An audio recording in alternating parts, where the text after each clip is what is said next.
Router পড়তে হবে আমাদের। সিসিএনএ কোর্সে কোর কম্পোনেন্টটাই হচ্ছে একটা রাউটার। রাউটার এবং সুইচ কনফিগারেশনই হচ্ছে মেক্সিমাম পার্ট। আ রাউটার, সুইচ এই ২ টাই কনফিগার করব। আর কিছু হচ্ছে সার্ভার কনফিগারেশন আছে। সেক্ষেত্রে রাউটার কিভাবে কাজ করবে, রাউটার কি জিনিস, এইসব জিনিস আগে একটু জেনে নিই, তারপরে রাউটারের কনফিগারেশন দেখি। দেখেন রাউটার কি জিনিস, এটা আমরা আগের দিনও একটু পড়েছিলাম। রাউটার, সুইচ, হাব, রিপিটার কোনটা কি ধরনের জিনিস, কি কাজ করে। আজকে আবার একটু জেনে নিই। A router is a device that forwards data packets among networks. মানে একটা নেটওয়ার্ক থেকে আরেকটা নেটওয়ার্কের কাছে ডাটা প্যাকেট ফরওয়ার্ড করে। এখানে একটা নেটওয়ার্ক আছে, নিচে উপরে আরেকটা নেটওয়ার্ক আছে, মাঝখানে একটা ডিভাইস আছে। এই ডিভাইসটা হচ্ছে রাউটার। উপরে একটা সুইচের সাথে কম্পিউটার, নিচেও একই রকম। তো এই উপরের নেটওয়ার্ক থেকে নিচের নেটওয়ার্কের দিকে ডাটা প্যাকেট ফরওয়ার্ড করা, আবার নিচের নেটওয়ার্ক থেকে উপরের দিকে ডাটা প্যাকেট ফরওয়ার্ড করা, এই কাজগুলো যে করে সেই হচ্ছে router. A router is connected to at least 2 networks. Minimum ২ টা নেটওয়ার্ক থাকে। রাউটার যদি আমরা ইউজ করি আমাদের at least ২ টা নেটওয়ার্ক থাকতে হয়। একটা নেটওয়ার্ক হলে সেখানে রাউটারের প্রয়োজন নাই। সেখানে শুধুমাত্র সুইচ ব্যবহার করলেই চলে। যখন একাধিক নেটওয়ার্ক হবে তখনই আমাদের হচ্ছে রাউটার দরকার হবে। Common lead to LANs or WANs or a LAN and its ISP's network. মানে ২ টা LAN এর মধ্যে রাউটার ইউজ করা যেতে পারে। ২ টা WAN এর মধ্যে হতে পারে। একটা LAN এবং ISP'র কানেক্টিভিটি, এরকম ক্ষেত্রে আমরা রাউটার ইউজ করতে পারি। রাউটারস আর লোকেটেড এট গেটওয়েস। রাউটার গুলো হচ্ছে এই নেটওয়ার্কের গেটওয়ে হিসেবে ইউজ হবে। এই নেটওয়ার্কের গেটওয়ে হিসেবে ইউজ হবে। কাজে রাউটার গুলোর অবস্থান হচ্ছে gateway. The place where 2 or more networks connect. এরকম একটা জায়গায় রাউটার ইউজ হবে যেখানে ২ বা ততোধিক নেটওয়ার্ক একত্র হবে বা কানেক্ট হবে। এরকম জায়গায় আমরা রাউটার ব্যবহার করব। একটা রাউটারে ইন্টারনাল কি হার্ডওয়্যার আছে? এই স্লাইডের পরে এটা। ইন্টারনাল কি হার্ডওয়্যার একটা রাউটারের মধ্যে আছে আমরা এটা একটু জেনে নিই। আমরা কম্পিউটার ব্যবহার করি। রাউটার এবং কম্পিউটার অনেকটা একই টাইপের ডিভাইস। আমরা যে মোবাইল ফোন ইউজ করি অ্যান্ড্রয়েড মোবাইল ফোন, সেই Android mobile phone, computer, router এগুলো অনেকটা একই টাইপের ডিভাইস। অনেকটা একই টাইপের বলতে based on the name of the hardwares. সব ডিভাইসেই একই নামের হার্ডওয়্যার থাকে। তাদের কাজও একরকম, শুধুমাত্র ফিজিক্যাল আর্কিটেকচার একরকম না। যেমন আমাদের রাউটারের মধ্যে একটা প্রসেসর থাকে। আমরা জানি মোবাইল ফোনেও একটা প্রসেসর থাকে, কম্পিউটারেও একটা প্রসেসর থাকে। প্রসেসরের কাজ হচ্ছে সিগন্যাল প্রসেস করা। প্রসেসরের কাজ হচ্ছে ইনপুট নেয়া, সিগন্যাল প্রসেস করা, আউটপুট দেয়া। এটাই হচ্ছে প্রসেসরের কাজ। সব জায়গাতেই প্রসেসর এই কাজ করে। সেটা কম্পিউটার হোক, মোবাইল ফোন হোক, রাউটার হোক, সুইচ হোক, সব জায়গায় প্রসেসরের কাজই হচ্ছে ইনপুট নেয়া, সিগন্যাল প্রসেস করা এবং আউটপুট দেয়া। তারপর হচ্ছে মাদারবোর্ড। মাদারবোর্ডও র‍্যামের মোবাইল ফোনের মধ্যে আছে। এটা কম্পিউটারের মধ্যেও আছে। মাদারবোর্ড হচ্ছে একটা ডিভাইসের সবচাইতে বড় সার্কিট বোর্ড। যে সার্কিট বোর্ডের সাথে সবগুলো হার্ডওয়্যার কানেক্ট হয়। মাদারবোর্ড হচ্ছে একটা সার্কিট বোর্ড যার সাথে অন্যান্য সব হার্ডওয়্যার গুলো এসে কানেক্টেড হয়। তাহলে মাদারবোর্ড কি করে? একটা হার্ডওয়্যারের সাথে আরেকটা হার্ডওয়্যারের ফিজিক্যাল কানেক্টিভিটি এস্টাবলিশ করে। ফিজিক্যাল কানেক্টিভিটি এস্টাবলিশ করে যে বড় সার্কিট বোর্ড, সেটাই হচ্ছে মাদারবোর্ড। দেন র‍্যাম থাকে। এই সবই প্রসেসর, মাদারবোর্ড, র‍্যাম সবই মোবাইলেও পাই আমরা, কম্পিউটারে পাই, রাউটারে, সুইচে। যে ডিভাইস গুলোর ইন্টেলিজেন্সি আছে সেখানেই হচ্ছে এগুলো থাকে। RAM, processor, motherboard. র‍্যাম হচ্ছে র‍্যান্ডম অ্যাক্সেস মেমোরি। এটা একটা টেম্পোরারি মেমোরি, আমরা প্রাইমারি মেমোরিও বলি। এই প্রসেসর যখন কোন সিগন্যাল রিসিভ করে তখন সে ১ম এ এই র‍্যামের মধ্যে এটা রাখে। তারপরে প্রসেস করে এই র‍্যামের মধ্যে। এরপর যদি আমরা পার্মানেন্টলি এটাকে স্টোর করি তখন পার্মানেন্ট মেমোরিতে চলে যায়। স্টোর করার আগে পর্যন্ত টেম্পোরারি মেমোরিতেই থাকে। প্রসেসর, র‍্যাম এবং মাদারবোর্ড, এর এই ৩ টা হচ্ছে একটা আরেকটা ছাড়া চলতে পারবে না। যেখানে মাদারবোর্ড আছে সেখানে বাকি ২ টা আছে। যেখানে প্রসেসর আছে সেখানে অবশ্যই র‍্যাম আছে। ৩ টার একটা আরেকটা ছাড়া চলবে না। এই ৩ টা একদম কম্পিউটারের মতোই। কাজ কম্পিউটারের মতো, দেখতে কম্পিউটারের মতো না। হার্ডওয়্যার গুলো দেখতে কম্পিউটারের মতো না। একটু পার্থক্য আছে। সাইজ ছোট বড়, পিনের পার্থক্য আছে। কিন্তু প্রসেসর, মাদারবোর্ড, র‍্যাম এই হচ্ছে হার্ডওয়্যারের নাম।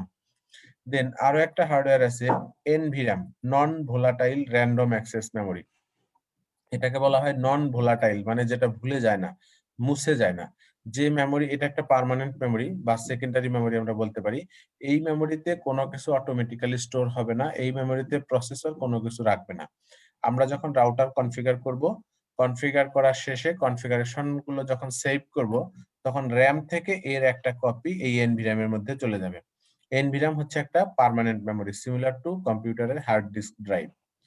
দেন ফ্ল্যাশ মেমোরি নামে আরো একটা মেমোরি আছে আমাদের রাউটারে। রাউটারে ৩ টা মেমোরি থাকে, RAM, NVRAM এবং ফ্ল্যাশ। এই ফ্ল্যাশ মেমোরি এটাতে থাকে হচ্ছে রাউটারের অপারেটিং সিস্টেম। রাউটারের অপারেটিং সিস্টেমের নাম হচ্ছে ইন্টার নেটওয়ার্ক অপারেটিং সিস্টেম। সংক্ষেপে এটাকে IOS বলে, ইন্টার নেটওয়ার্ক অপারেটিং সিস্টেম। এটা থাকে হচ্ছে ফ্ল্যাশ মেমোরিতে। আমাদের কম্পিউটারের মধ্যে কনফিগারেশন ফাইল প্লাস হচ্ছে অপারেটিং সিস্টেম ২ টাই থাকে হচ্ছে হার্ড ডিস্ক ড্রাইভ নামে একটা ড্রাইভের মধ্যে। আমাদের কম্পিউটারে হার্ড ডিস্ক ড্রাইভ থাকে HDD। এই HDD ড্রাইভের মধ্যেই কনফিগারেশন ফাইল এবং অপারেটিং সিস্টেম ২ টা একই হার্ডওয়্যারের ভেতরে থাকে। একই হার্ডওয়্যারে থাকাতে যেটা অসুবিধা, কম্পিউটারে হার্ড ডিস্ক যদি নষ্ট হয়ে যায়, বাজার থেকে হার্ড ডিস্ক কিনে নিয়ে এসে অপারেটিং সিস্টেম ইনস্টল করলে আগের কনফিগারেশন ফাইলগুলো আর খুঁজে পাওয়া যায় না। আগের কনফিগারেশন ফাইল বলতে আমরা কম্পিউটারে IP অ্যাড্রেস দিই, কম্পিউটারের একটা হোস্ট নেম দিই, হোস্ট নেম, তারপরে কম্পিউটারের ডোমেইন নেম দিই। এরকম যে নেটওয়ার্ক কনফিগারেশন ফাইল আমরা রাখি, এই নেটওয়ার্ক কনফিগারেশন ফাইলগুলো আর খুঁজে পাওয়া যাবে না। কারণ হচ্ছে এই নেটওয়ার্ক কনফিগারেশন ফাইল অপারেটিং সিস্টেমের মধ্যেই থাকে। কাজে কোনো কারণে অপারেটিং সিস্টেম ক্র্যাশ করলে এগুলো সবই ক্র্যাশ করে। রাউটারের ক্ষেত্রে এটা একটু আলাদা। এটা আলাদা হওয়াতে সুবিধা হচ্ছে যে রাউটারের অপারেটিং সিস্টেম যদি কোনো কারণে ক্র্যাশ করে, তাহলে কনফিগারেশন ফাইলগুলো মুছে যাবে না। কারণ কনফিগারেশন ফাইল আলাদা একটা হার্ডওয়্যার। এই ২ টা আলাদা, আলাদা হার্ডওয়্যার হওয়াতে অপারেটিং সিস্টেম ক্র্যাশ করলে ইভেন ফ্ল্যাশ মেমোরি যদি পুড়েও যায়, তারপরেও কনফিগারেশন ফাইল আনচেঞ্জড থাকবে। যা ছিল তাই থাকবে। সেক্ষেত্রে বাজার থেকে একটা ফ্ল্যাশ মেমোরি কিনে অপারেটিং সিস্টেম ইনস্টল করে দিলেই দেখা যাবে রাউটার কাজ করতেছে। এটাকে আর কনফিগারেশন করতে হবে না। কারণ কনফিগারেশনটা NVRAM এর মধ্যে থাকে, সেখান থেকে সে কনফিগারেশন ফাইলটা পেয়ে যাবে। এগুলো হচ্ছে একটা রাউটারের ইন্টারনাল হার্ডওয়্যার। প্রসেসর থাকে, মাদারবোর্ড থাকে, RAM থাকে, NVRAM থাকে এবং ফ্ল্যাশ মেমোরি থাকে। এগুলো ইন্টারনাল। এক্সটার্নাল কি, কি হার্ডওয়্যার থাকে সেটা একটু দেখি। এক্সটার্নাল হার্ডওয়্যার গুলোকে বলা হয় interface. Interface of A router. একটা রাউটারে কি, কি ইন্টারফেস থাকে? ইন্টারফেস মানে হচ্ছে যার মাধ্যমে রাউটার অন্য একটা ডিভাইসের সাথে কানেক্টিভিটি এস্টাবলিশ করে, ইন্টারফেস করে। এজন্য নামগুলো এরকম। একটা রাউটারে কনসোল পোর্ট থাকবে। এই কনসোল পোর্ট হচ্ছে রাউটারকে প্রিলিমিনারি কনফিগারেশন করার জন্য। বাজার থেকে একটা রাউটার যখন আমরা কিনবো, তখন এই রাউটারে কোনো কনফিগারেশন থাকবে না। কনফিগারেশনটা টোটালি ব্ল্যাংক। কনফিগারেশনটা টোটালি ব্ল্যাংক। সেক্ষেত্রে কনসোল পোর্ট দিয়ে এই রাউটারটাকে ১ম কনফিগার করতে হবে। কনসোল পোর্ট দিয়ে ১ম কনফিগার করতে হবে। কোন, কোন ডিভাইসে এই কনসোল পোর্টকে ম্যানেজমেন্ট পোর্ট বলে। অনেক ডিভাইসেই ম্যানেজমেন্ট বলা হয়। ম্যানেজমেন্ট পোর্ট বলে। তো এই কনসোল পোর্টের সাথে আমরা কি করব? রাউটারের সিম্বলটা এরকম গোল করে এইদিকে তীর চিহ্ন, এইদিকে তীর চিহ্ন, দেন হচ্ছে ভেতরের দিকে তীর চিহ্ন, ভেতরের দিকে তীর চিহ্ন। আমরা এত কিছু তীর চিহ্ন দিই না, শুধু হচ্ছে গোল চিহ্নটা দিই। এটা হচ্ছে রাউটার। এখানে আমাদের রাউটারে একটা কনসোল পোর্ট থাকবে। এটা হচ্ছে রাউটারের কনসোল পোর্ট। কনসোল পোর্টটা দেখতে RJ45 পোর্টের মতো। RJ45 port. RJ45 পোর্ট হলো বিভিন্ন টাইপের আছে। সবই RJ45, সবগুলোর ভেতরে ৮ টা পিন আছে, কিন্তু একেক পিন একেক রকম কাজ করে। কনসোল পোর্ট দিয়ে এই রাউটারকে একটা কম্পিউটারের সাথে কানেক্ট করতে হবে। এটা হচ্ছে একটা কম্পিউটার। কম্পিউটারের সাথে কানেক্ট করে দেন এখান থেকে রাউটারকে কনফিগার করতে হবে। এটা হলো কনসোল পোর্টের কাজ। অক্সিলারি পোর্ট, এটাও এক ধরনের ম্যানেজমেন্ট পোর্ট। এই পোর্টটা এখন আর আমরা ইউজ করি না। কারণ এটা ইউজ করার জন্য যে টেকনোলজি ছিল, ফোন লাইন দিয়ে ডায়াল আপ ইন্টারনেট কানেক্টিভিটি একসময় ছিল। তখন এই পোর্টটা ইউজ করা হতো। এখন আর এই পোর্টটা ইউজ করার সুযোগ নাই। এটাও একটা management port. Then Ethernet, fast Ethernet, gigabit Ethernet port. এই Ethernet, fast Ethernet, gigabit Ethernet এই পোর্টগুলো হচ্ছে রাউটারের নেটওয়ার্ক পোর্ট। এই পোর্টগুলোর সাথে রাউটার নেটওয়ার্কিং ডিভাইসগুলোর সাথে কানেক্টেড হয়। তো এখানে ethernet port, fast ethernet port, gigabit Ethernet port নামগুলো আলাদা, আলাদা based on the speed. Ethernet port হচ্ছে 10 Mbps এর এবং এটা হচ্ছে হাফ ডুপ্লেক্স। আর ফাস্ট ইথারনেট হচ্ছে 100 Mbps এর, এটা হচ্ছে ফুল ডুপ্লেক্স। গিগাবিট ইথারনেট হচ্ছে 1000 Mbps, এটা হচ্ছে ফুল ডুপ্লেক্স। তো ডিভাইসগুলোর এই ইন্টারফেসগুলোর নাম শুনলে আমরা বুঝতে পারবো বা মনে রাখবো যে কোনটা কোন ধরনের ডিভাইস বা কোনটা কোন ধরনের ইন্টারফেস। গিগাবিট মানে হচ্ছে 1000 Mbps এর, ফাস্ট ইথারনেট মানে 100 Mbps এর, ইথারনেট মানে হচ্ছে 10 Mbps এর। রাউটারের এই ethernet, gigabit ethernet, fast ethernet এই সবগুলো পোর্টই হচ্ছে RJ 45 পোর্ট, RJ45 পোর্ট। এই RJ45 পোর্ট দিয়ে এই রাউটারের সাথে আমরা একটা কম্পিউটারকে কানেক্ট করতে পারবো।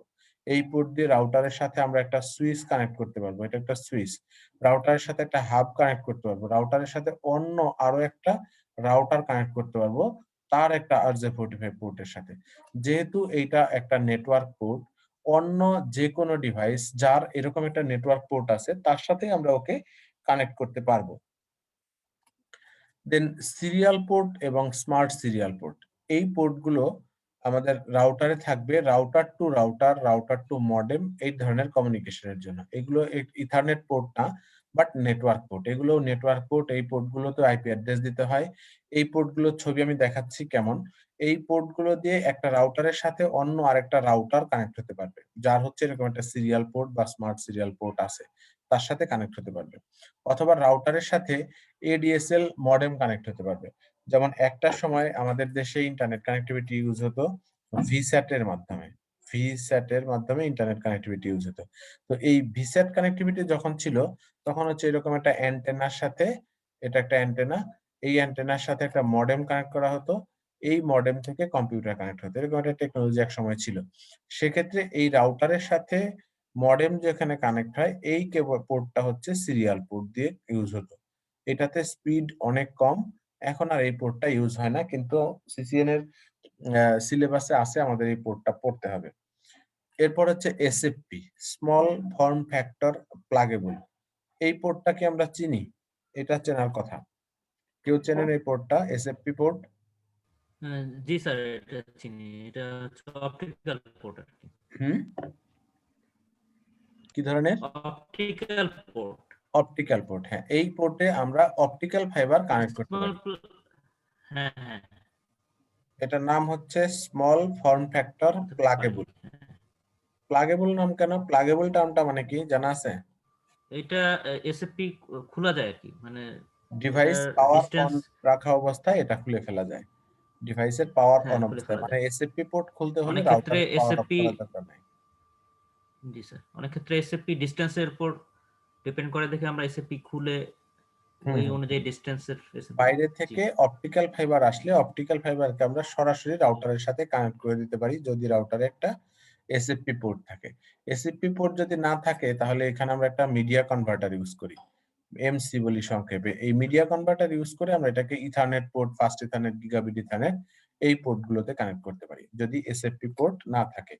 এসএফপি পোর্ট থাকলে অপটিক্যাল ফাইবারকে সরাসরি হচ্ছে রাউটারের সাথে কানেক্ট করা যাবে।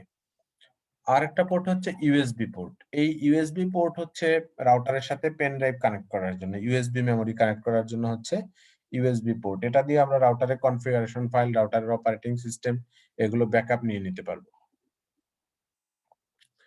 আচ্ছা, এখানে আমরা জানলাম রাউটারের বাইরের দিকে কি, কি ইন্টারফেস আছে।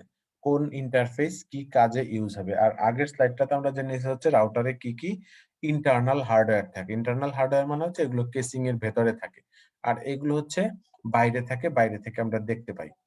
এবার আমরা আরেকটা জিনিস জানি, টাইপস অফ রাউটার। কি, কি টাইপের রাউটার আমাদের আছে। একটা টাইপ রাউটার হচ্ছে নন মডুলার রাউটার। অ্যানাদার ওয়ান হচ্ছে মডুলার রাউটার। অ্যানাদার ওয়ান হচ্ছে চ্যাসিস রাউটার। এই ৩ ধরনের রাউটার পড়তে হবে আমাদের। মডুলার, নন মডুলার রাউটার এবং চ্যাসিস রাউটার। নন মডুলার রাউটার কি জিনিস? নন মডুলার রাউটার হচ্ছে যে রাউটার গুলোর ইন্টারফেস সবগুলোই বিল্ট ইন। এক্সট্রা কোনো ইন্টারফেস লাগানোর কোনো অপশন নাই। এক্সট্রা কোনো ইন্টারফেস কানেক্ট করার কোনো সুযোগ নাই, অপশনও নাই। এই ধরনের রাউটারকে বলা হয় নন মডুলার রাউটার, যেগুলোতে আলাদা মডিউল লাগানো যায় না।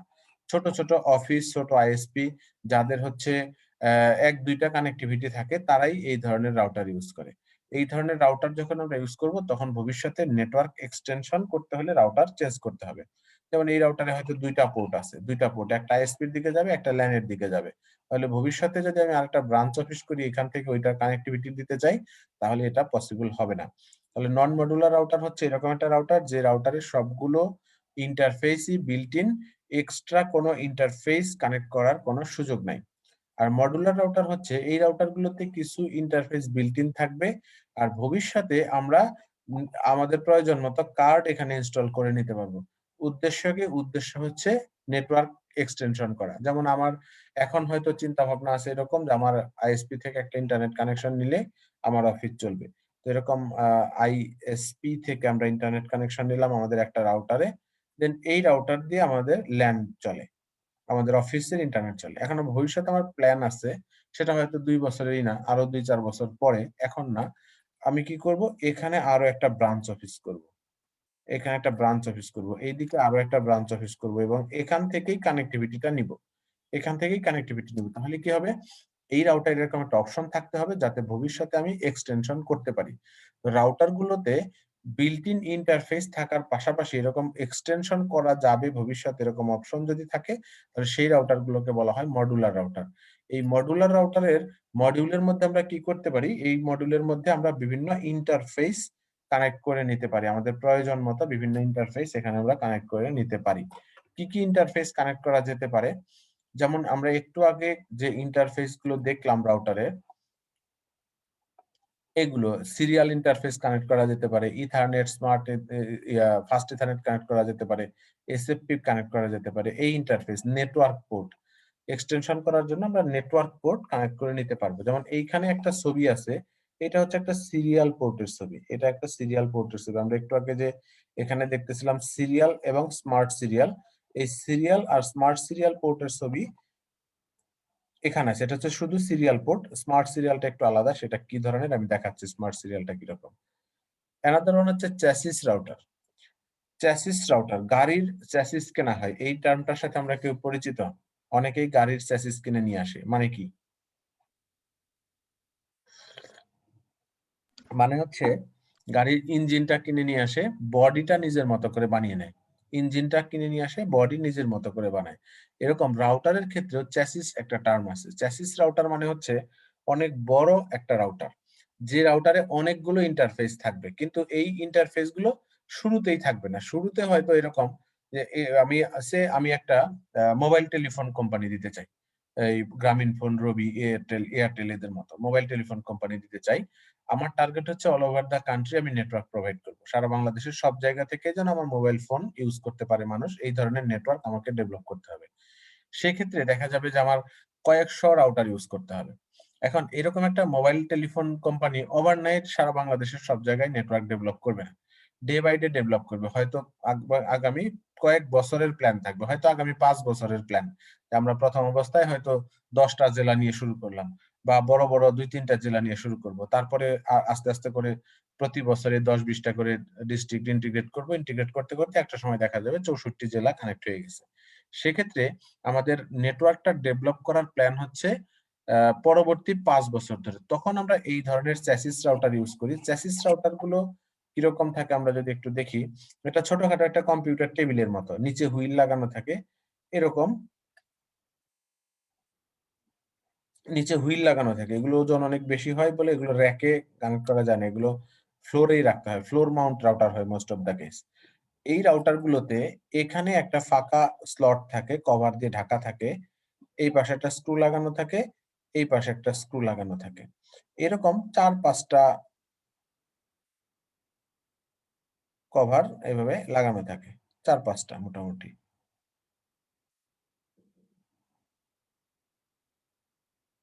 ৩ টা।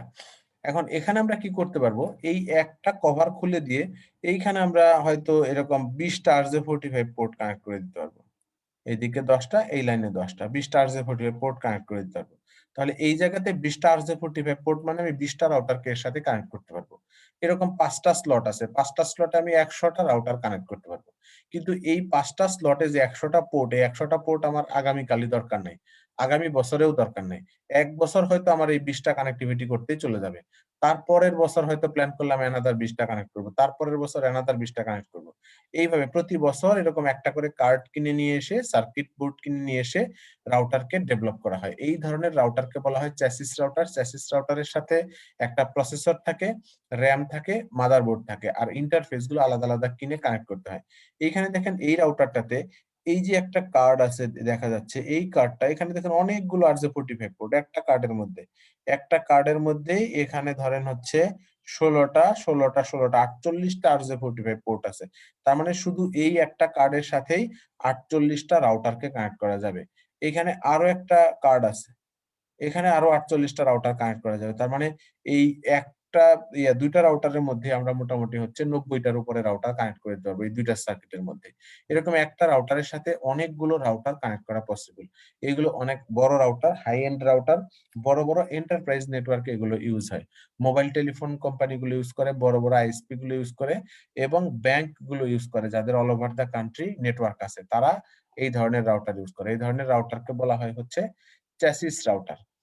দেন আমরা এখানে যে জিনিসটা দেখলাম যে রাউটারে মডিউল কানেক্ট করা যায়। তো রাউটারে কি, কি মডিউল কানেক্ট করা যায় তার একটা লিস্ট আমরা একটু দেখি এবং সেগুলোর ছবি দেখি। এখানে আমরা এই মডিউলগুলোর নাম হচ্ছে ওয়ান ইন্টারফেস কার্ড। সংক্ষেপে বলে হচ্ছে WIC। WIC সে আমরা নাম দেই 1T। এরকম একটা নাম দিই 1T। আচ্ছা, এখানে 1T নাম দিলে আমরা একটু আগে পাওয়ার পয়েন্টে যে ছবিটা দেখতে পাচ্ছিলাম, ওই ছবিটার মতো একটা ছবি এখানে দেখা যাচ্ছে। দেখেন ওই ছবিটার মতোই। যেটা আমরা পাওয়ার পয়েন্ট প্রেজেন্টেশনে দেখলাম। আবার যদি এখানে ব্যাক করি, দেখেন এই সার্কিটটা। এই সার্কিটটাই হচ্ছে এখানে আমরা দেখতে পাচ্ছি। এই সার্কিটের নাম হচ্ছে WIC1T। WIC1T মানে এটা হচ্ছে ওয়ান পোর্ট সিরিয়াল কানেক্টিভিটি। এখানে দেখেন লিখা আছে সিরিয়াল, স্ক্রু এর বেসটার আড়ালে পড়ে গেছে। এখানে লিখা আছে হচ্ছে সিরিয়াল। এইটা হলো একটা সিরিয়াল পোর্ট। আমরা এই যে নাম দেখলাম যে মডিউলার রাউটার, এখানে এরকম একটা মডিউল কানেক্ট করে নিতে পারি। এরকম WIC2T কানেক্ট করতে পারি আমরা। WIC1T না 2T। 2T মানে হচ্ছে দুইটা টার্মিনাল, ডাবল টার্মিনাল। তখন কার্ডের চেহারাটা কেমন হয় দেখেন, তখন কার্ডের চেহারাটা হচ্ছে এরকম। সামনে এটা অনেকটা ইউএসবি পোর্টের মতো দেখতে। এটা দেখেন নাম খুব স্পষ্টভাবেই পড়া যাচ্ছে যে এটা হচ্ছে সিরিয়াল 0, এটা হচ্ছে সিরিয়াল 1। মানে একটা সার্কিট কিন্তু সেম। শুধু সামনের পোর্টটা আলাদা, সামনের ইন্টারফেসটা শুধুমাত্র আলাদা। এই সার্কিটের একটা হলো 0 আর একটা হচ্ছে 1, মানে দুইটা কার্ড এখানে আছে। এটা হচ্ছে 2 পোর্ট সিরিয়াল 1 ইন্টারফেস কার্ড। দুইটা পোর্ট আছে এখানে। তাহলে আমরা যে ওই যে স্মার্ট সিরিয়াল পোর্ট দেখলাম একটু আগে পাওয়ার পয়েন্ট প্রেজেন্টেশনে, যে আমাদের ইন্টারফেস গুলোর মধ্যে একটা ছিল সিরিয়াল আর একটা হচ্ছে স্মার্ট সিরিয়াল। সিরিয়াল পোর্ট হচ্ছে যেটা আমরা আগে দেখলাম, আর এইটাকে বলা হয় স্মার্ট সিরিয়াল। স্মার্ট সিরিয়াল বলা হয় এটাকে WIC2T, যেখানে দুইটা পোর্ট আছে। আর এই WIC এর সামনে কোথাও, কোথাও আমরা এখানে দেখতে পাবো H. H for high speed. অনেক জায়গাতেই দেখতে পাবো। নাম জাস্ট এখানে এইচ, আর দেখতে বাকি সব একই রকম। HWIC2T। এটা একটা HWIC2T। এই যে এখানে ছোট্ট করে কোণার দিকে 2T লিখা আছে। WIC2T লিখা আছে। HWIC মানে হাই স্পিড ওয়ান ইন্টারফেস কার্ড। এটার স্পিড বেশি। আগেরটা আর এটা দেখতে একই রকম, বাট পার্থক্য হচ্ছে স্পিড বেশি। যেমন RJ45 পোর্ট দেখতে ethernet port, fast ethernet port, gigabit Ethernet port সবই RJ45 পোর্ট, সবার ভেতরে 8টা করে পিন আছে। দেখতে একই রকম, বাট কাজ একরকম না। কোনটার স্পিড 10 Mbps, কোনটার স্পিড হচ্ছে 1000 Mbps। তো এখানে আমরা এরকম সিরিয়াল পোর্ট কানেক্ট করতে পারি, স্মার্ট সিরিয়াল পোর্ট কানেক্ট করতে পারি। দেন আর কি কানেক্ট করতে পারি, এখানে আমরা 2FE কানেক্ট করতে পারি। মানে দুইটা fast ethernet. FE for fast ethernet মানে হচ্ছে 100 Mbps এর দুইটা পোর্ট। দেখেন আগের কার্ড আর এখনকার কার্ড একই রকম, হুবহু সেম। সার্কিটটা সেম, পার্থক্য হচ্ছে শুধুমাত্র ইন্টারফেসে। সামনের পোর্ট এটা হচ্ছে RJ45 পোর্ট, ভেতরে দেখেন 8টা পিন আছে। আর একটু আগে আমরা যেটা দেখলাম সেটা হচ্ছে সিরিয়াল পোর্ট ছিল। সার্কিট বোর্ড সব সেম, শুধুমাত্র ইন্টারফেস আলাদা, কার্ড আলাদা।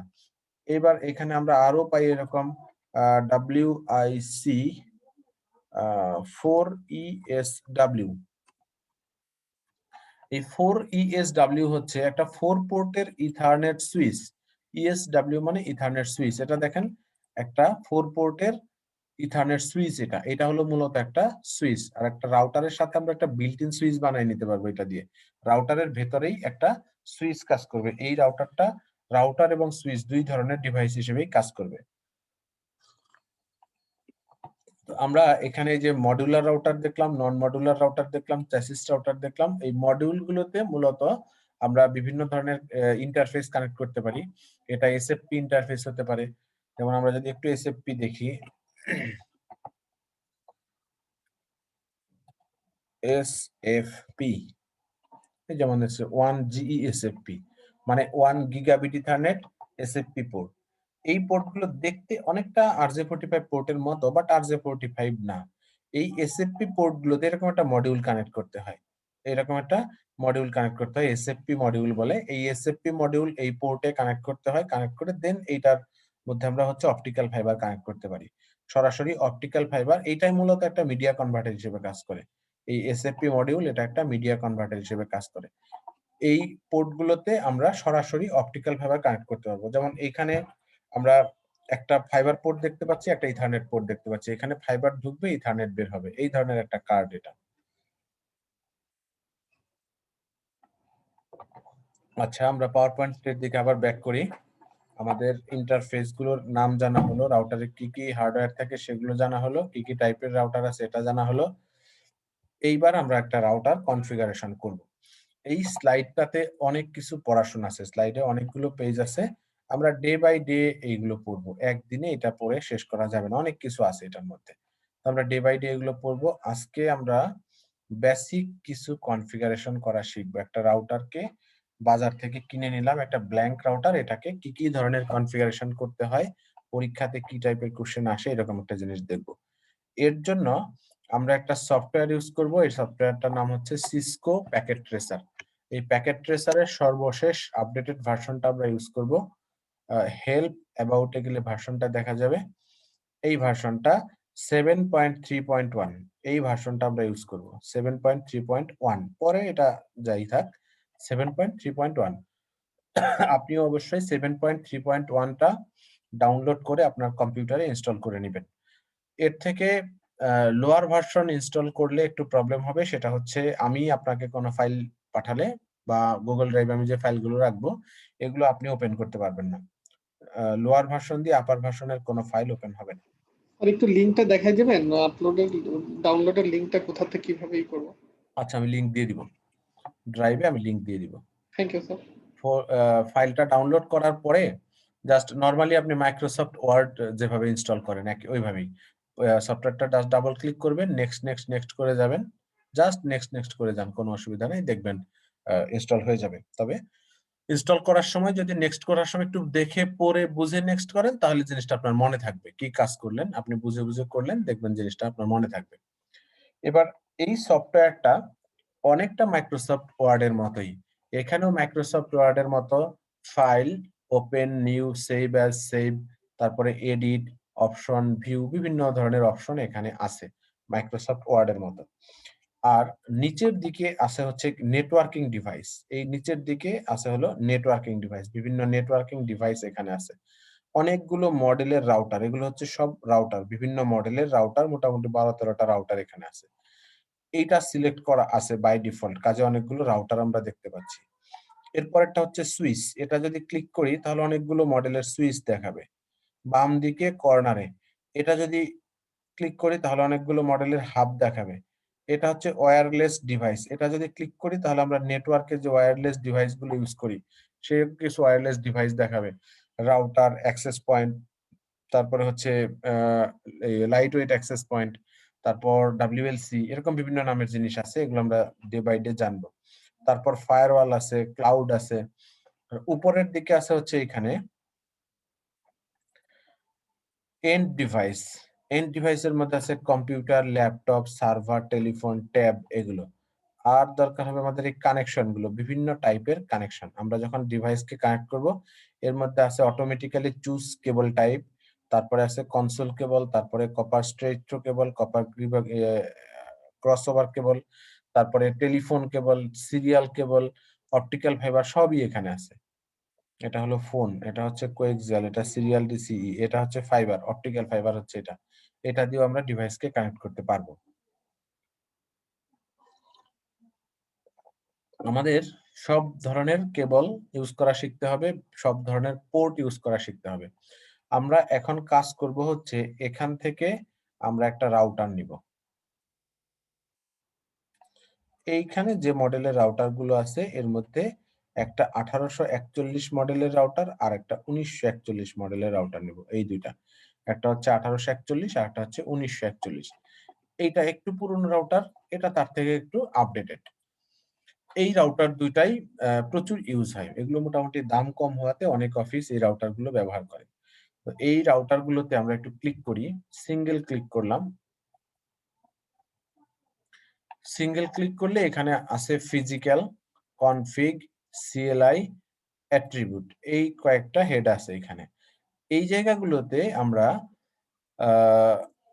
ফিজিক্যালে গেলে রাউটারটার ছবি দেখতে পাবো। দেখেন ফিজিক্যালে গিয়ে যদি আমরা জুম ইন করি, জুম ইন করলে এটা বড় হবে। এটা হচ্ছে একটা 1941 রাউটারকে পেছন থেকে দেখলে যেরকম দেখা যায়, ব্যাক সাইডটা হচ্ছে এরকম। এখানে একটা পাওয়ার বাটন আছে, এই বাটনটা এখন গ্রিন দেখাচ্ছে মানে অন করা।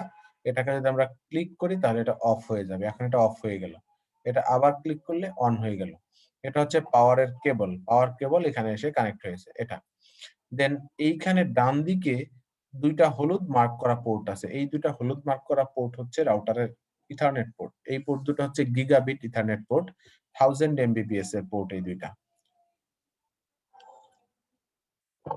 দেন এখানে আছে এটা কনসোল পোর্ট, আর এটা হচ্ছে অক্সিলারি পোর্ট। এই চারটা পোর্ট হচ্ছে RJ45 পোর্ট, কিন্তু চারটা পোর্টের কাজ একরকম না। এই দুইটা পোর্ট হচ্ছে নেটওয়ার্ক পোর্ট, যেগুলোর পাশে হলুদ মার্ক করা আছে, গিগাবিট ইথারনেট 0/0 এবং গিগাবিট ইথারনেট 0/1। আর এই দুইটা পোর্ট হচ্ছে ম্যানেজমেন্টের জন্য। একটা হচ্ছে কনসোল পোর্ট, যেটা আমরা সরাসরি কনসোল কেবল দিয়ে একটা কম্পিউটারের সাথে রাউটারকে কানেক্ট করে কনফিগার করতে পারি। আরেকটা পোর্ট হচ্ছে অক্সিলারি পোর্ট, যেটা হচ্ছে আমরা ডায়াল আপ মডেমের সাহায্যে রাউটারকে কানেক্ট করতে পারি। এরকম চারটা RJ45 পোর্ট আছে, বাট চারটা RJ45 পোর্টের কাজ একরকম না। এরপরে এখানে দুইটা ফাঁকা স্লট আছে। এই 1941 রাউটারটা একটা মডুলার রাউটার। এই রাউটারে কিছু মডিউল কানেক্ট করা যাবে। কি মডিউল কানেক্ট করা যাবে তার একটা লিস্ট এই বাম পাশে আছে। এটা হচ্ছে HWIC1GE SFP, এটা হচ্ছে একটা SFP পোর্ট। তারপর এটা HWIC2T, HWIC4ESW, HWIC8A। এগুলো কোনটা কি আপনি যদি জাস্ট এটার উপর ক্লিক করেন, এই ডান পাশের নিচের কর্নারের দিকে, ডান পাশের নিচের কর্নারে এখানে হচ্ছে এটা একটা ছবি চলে আসবে। দেখতে কেমন আপনি এখান থেকে দেখতে পাবেন। আর এখানে এর ব্যাখ্যা আসবে। এইটা পড়লে বুঝতে পারবেন যে এটা ডিভাইসটা কি এবং কি কাজে ইউজ হবে। যেমন এখানে by default 1GE HWIC1GE SFP এটা সিলেক্ট করা আছে। এটা পড়লে কি বোঝা যায় আমরা একটু যদি বুঝতে চেষ্টা করি। The HWIC1GE SFP is a single wide HWIC with একটা স্মল ফর্ম ফ্যাক্টর প্লাগেবল। এই এসএফপি হচ্ছে small form factor pluggable slot, মানে এটা হচ্ছে একটা অপটিক্যাল ফাইবারের স্লট। যেহেতু জিই মানে এটা হচ্ছে একটা গিগাবিট ইথারনেট 1000 Mbps এর একটা slot. The SFP slot can be populated with Cisco copper and optical gigabit ethernet. তার মানে এটা সিসকো কপারের সাথেও কানেক্ট করা যাবে এবং অপটিক্যাল গিগাবিটের সাথেও কানেক্ট করা যাবে। এটা প্রোভাইড করতেছে one port gigabit Ethernet connectivity. এটা single port gigabit Ethernet connectivity provide করবে। এটা যদি ক্লিক করি পরেরটা, তাহলে দেখেন এই জায়গাটা চেঞ্জ হয়ে গেছে, ডান পাশে কর্নারে সার্কিটটা চেঞ্জ হয়ে গেছে। এটা হচ্ছে একটা HWIC2T। এটা কি ধরনের card? Cisco 2 port serial high speed 1 interface card providing 2 serial ports. তাহলে এটা হচ্ছে দুইটা সিরিয়াল পোর্ট প্রোভাইড করবে এরকম একটা কার্ড। এরকম আর কি, এগুলো যে কার্ড আমরা যখন ইউজ করব সেগুলো এখানে ক্লিক করলেই তার একটা ব্যাখ্যা আমরা দেখতে পাবো। যেমন এটা হচ্ছে ইথারনেট সুইচ, এটা হচ্ছে 8A, তারপরে হচ্ছে এটা হলো কভার, আর এটা হচ্ছে অপটিক্যাল ফাইবারের জন্য যে এসএফপি মডিউল, এটা হচ্ছে এসএফপি মডিউল, এটা হচ্ছে পোর্ট আর এটা হচ্ছে মডিউল। এই পোর্টের সাথে এই মডিউলটা কানেক্ট করতে হবে, তাহলে অপটিক্যাল ফাইবার সরাসরি এই রাউটারের সাথে কানেক্ট করা যাবে।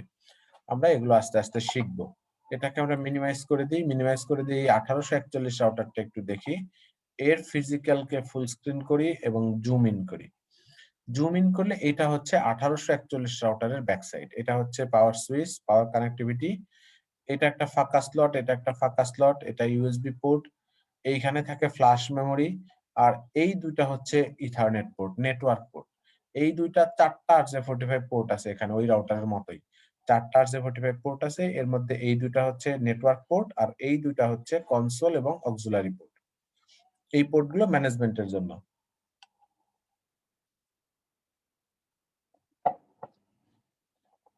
এই দুটা নেটওয়ার্ক পোর্ট। একই রকম দুইটা রাউটারে একটু পার্থক্য আছে, সেটা হচ্ছে যেহেতু দুইটা একটু আপডেটেড আর লোয়ার ভার্সন আছে, এটা 1841, এটা 1941, এর উপরে যদি কার্সরটা রাখি তাহলে সে দেখাবে, দেখেন পড়া যাচ্ছে যে এটা ফার্স্ট ইথারনেট 0/0 এবং ফার্স্ট ইথারনেট 0/1, দুইটা পোর্ট এখানে বিল্ট ইন আছে। আর এর উপরে যদি কার্সরটা রাখি সে কি দেখায়, সে দেখায় গিগাবিট ইথারনেট 0/0, এটা দেখায় গিগাবিট ইথারনেট 0/0 এবং গিগাবিট ইথারনেট 0/1। তাহলে এইটার পোর্ট আর এইটার পোর্টের মধ্যে পার্থক্য হচ্ছে এইটার পোর্ট গুলো 1000 Mbps এর পোর্ট, আর এর পোর্ট গুলো হচ্ছে 100 Mbps এর পোর্ট। পার্থক্য হচ্ছে এটা ফাস্ট ইথারনেট আর এটা হচ্ছে গিগাবিট ইথারনেটের পোর্ট। এবার এই রাউটার আমরা কনফিগার করা শিখব। আমি স্টেপ বাই স্টেপ কমান্ড গুলো দিব এবং এর ব্যাখ্যা কি সেগুলো বলবো। আপনাদের যখন যেখানে যে প্রশ্ন আছে বলবেন। তাহলে একটু প্রথম থেকেই বলি। আমরা যখন রাউটারে ফার্স্ট টাইম লগ ইন করবো তখন এটা হচ্ছে রাউটারের ইউজার মোডে যাবে। ইউজার মোড হচ্ছে রাউটার, তারপরে একটা গ্রেটার দেন সাইন থাকবে। একজন ইউজার যখন রাউটারের ইউজার মোডে থাকবে তখন সে রাউটারে কোনো ধরনের কনফিগারেশন করতে পারবে না, কোনো ধরনের কন্ট্রোল করতে পারবে না। আগে কি কনফিগারেশন করা ছিল এটা দেখতে পারবে না, নতুন করে কনফিগারেশন চেঞ্জ করতে পারবে না, বা তার ইচ্ছা মতো কোনো কনফিগারেশনও করতেও পারবে না। তার মানে সে আসলে কিছুই করতে পারবে না। কিছু যদি করতে হয় তাহলে মোড চেঞ্জ করতে হবে। মোড চেঞ্জ করার জন্য কমান্ড হচ্ছে এনাবল। যখন আমরা এনাবল কমান্ড দিয়ে এন্টার দিব তখন রাউটারটা এই সাইনটা চেঞ্জ করবে, গ্রেটার দেন সাইন থেকে এটা হ্যাশ সাইনে কনভার্ট হয়ে যাবে। এই অবস্থাটাকে বলা হয় অ্যাডমিনিস্ট্রেটর মোড, বাট রাউটারের ভাষায় এটাকে বলা হয় প্রিভিলেজ এক্সিকিউশন মোড। এটা হচ্ছে ইউজার এক্সিকিউশন মোড, আর এই হ্যাশ দিয়ে যেটা আছে এটা হচ্ছে প্রিভিলেজ এক্সিকিউশন মোড। স্পেলিংটা এরকম,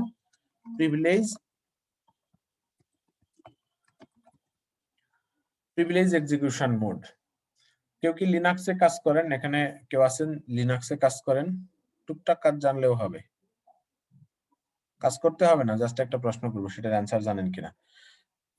লিনাক্স অপারেটিং সিস্টেমে যার কন্ট্রোলিং সবচাইতে বেশি, যার পাওয়ার সবচাইতে বেশি, তাকে কি বলা হয়? উইন্ডোজে বলে অ্যাডমিনিস্ট্রেটর, এই সিসকো রাউটারে বলে প্রিভিলেজ, লিনাক্সে কি বলে? রুট বলা হয়, রুট। ইয়েস, লিনাক্সে বলে হচ্ছে রুট। ফিরোজ হোসেন, আপনি কি সিএসএল আগে কোনো ব্যাচে আমার সাথে বসেছিলেন কখনো? না, এটাই ফার্স্ট। আচ্ছা আচ্ছা, তাহলে আপনার মতোই আরেকজন ছিল আর কি হয়তো। আচ্ছা, লিনাক্সে এটাকে বলা হচ্ছে রুট। তাহলে লিনাক্সে রুট, উইন্ডোজে অ্যাডমিনিস্ট্রেটর, আর হচ্ছে রাউটারে প্রিভিলেজ, এগুলো একই জিনিস। এই রুট, অ্যাডমিনিস্ট্রেটর, প্রিভিলেজ এরা হচ্ছে ডিভাইসের কন্ট্রোলার, এরা হচ্ছে ডিভাইসের অ্যাডমিনিস্ট্রেটর।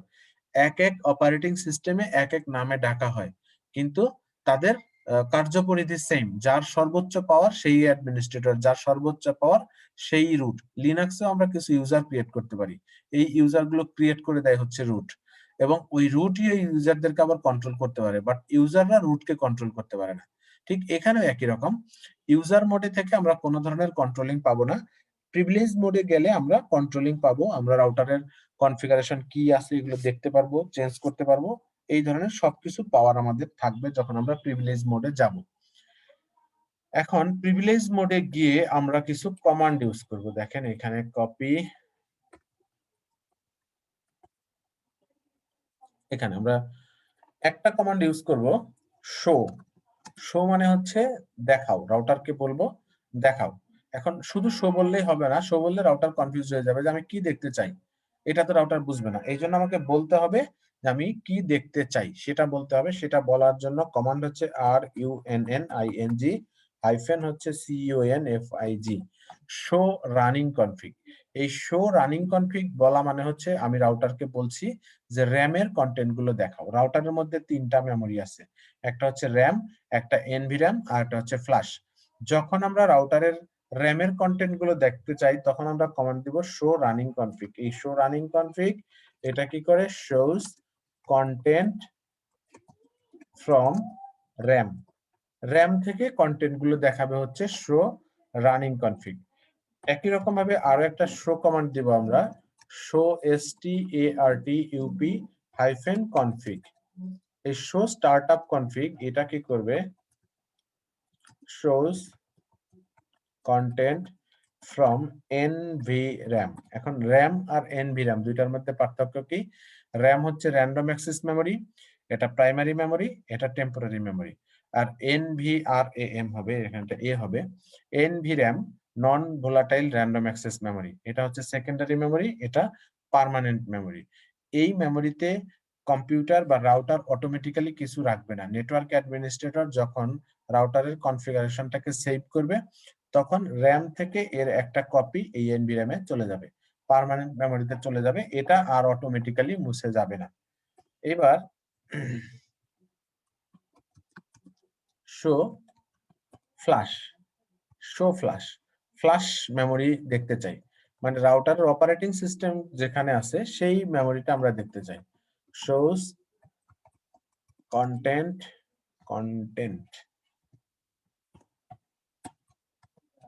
From flash. আরো একটা কমান্ড আছে এরকম, এটা আমরা এখানে ইউজ করতে পারবো না, জেনে রাখি। শো ইউএসবি ফ্ল্যাশ, এরপর একটা নাম্বার দিতে হয়, একটা হলে 0, দুইটা হলে 0 একটা 1 একটা, এরপর একটা কোলন দিতে হয়। এটা হচ্ছে, এটা আমরা এখানে দেখতে পারবো না, রাউটারে দেখতে পারবো। Shows content from USB, USB থেকে কন্টেন্ট গুলো দেখাবে। তো এই যে শো কমান্ড, এরকম আরো অনেক শো কমান্ড আছে, আমরা এখানে মাত্র 4টা শো কমান্ড লিখলাম, আরো অনেক শো কমান্ড আছে, আমরা কাজ করার সময়ই সেই কমান্ড গুলোর সাথে পরিচিত হব। শো কমান্ড দেওয়া মানে হচ্ছে রাউটারকে আমরা বলি দেখাও, কি দেখাবে?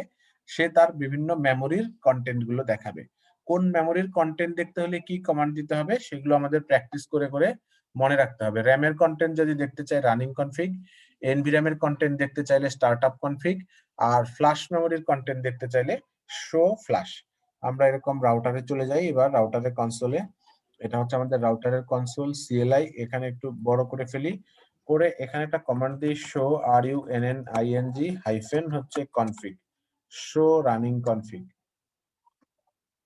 এখানে আমরা কমান্ড দিলাম শো রানিং কনফিগ। এইবার রাউটার দেখাচ্ছে বিল্ডিং কনফিগারেশন, সে কনফিগারেশন ফাইলটা রেডি করতেছে, কি আমাদেরকে দেখাবে। Content current configuration 613 byte, 613 byte হচ্ছে কারেন্ট কনফিগারেশন। এখন যে কনফিগারেশন আছে এটার ওয়েট মানে text size, total text size হচ্ছে 613 বাইট। এবার এখানে দেখাচ্ছে ভার্সন 15.1, এটা হচ্ছে রাউটারের অপারেটিং সিস্টেমের ভার্সন। রাউটারের অপারেটিং সিস্টেমের ভার্সন হচ্ছে 15.1। আমরা যদি পাশে আরো একটা রাউটার আছে, এই রাউটারের CLI মোডে যাই, এখানেও যদি এরকম নো কমান্ড দেই, তাহলে ইউজার মোড, এটা হচ্ছে প্রিভিলেজ মোড,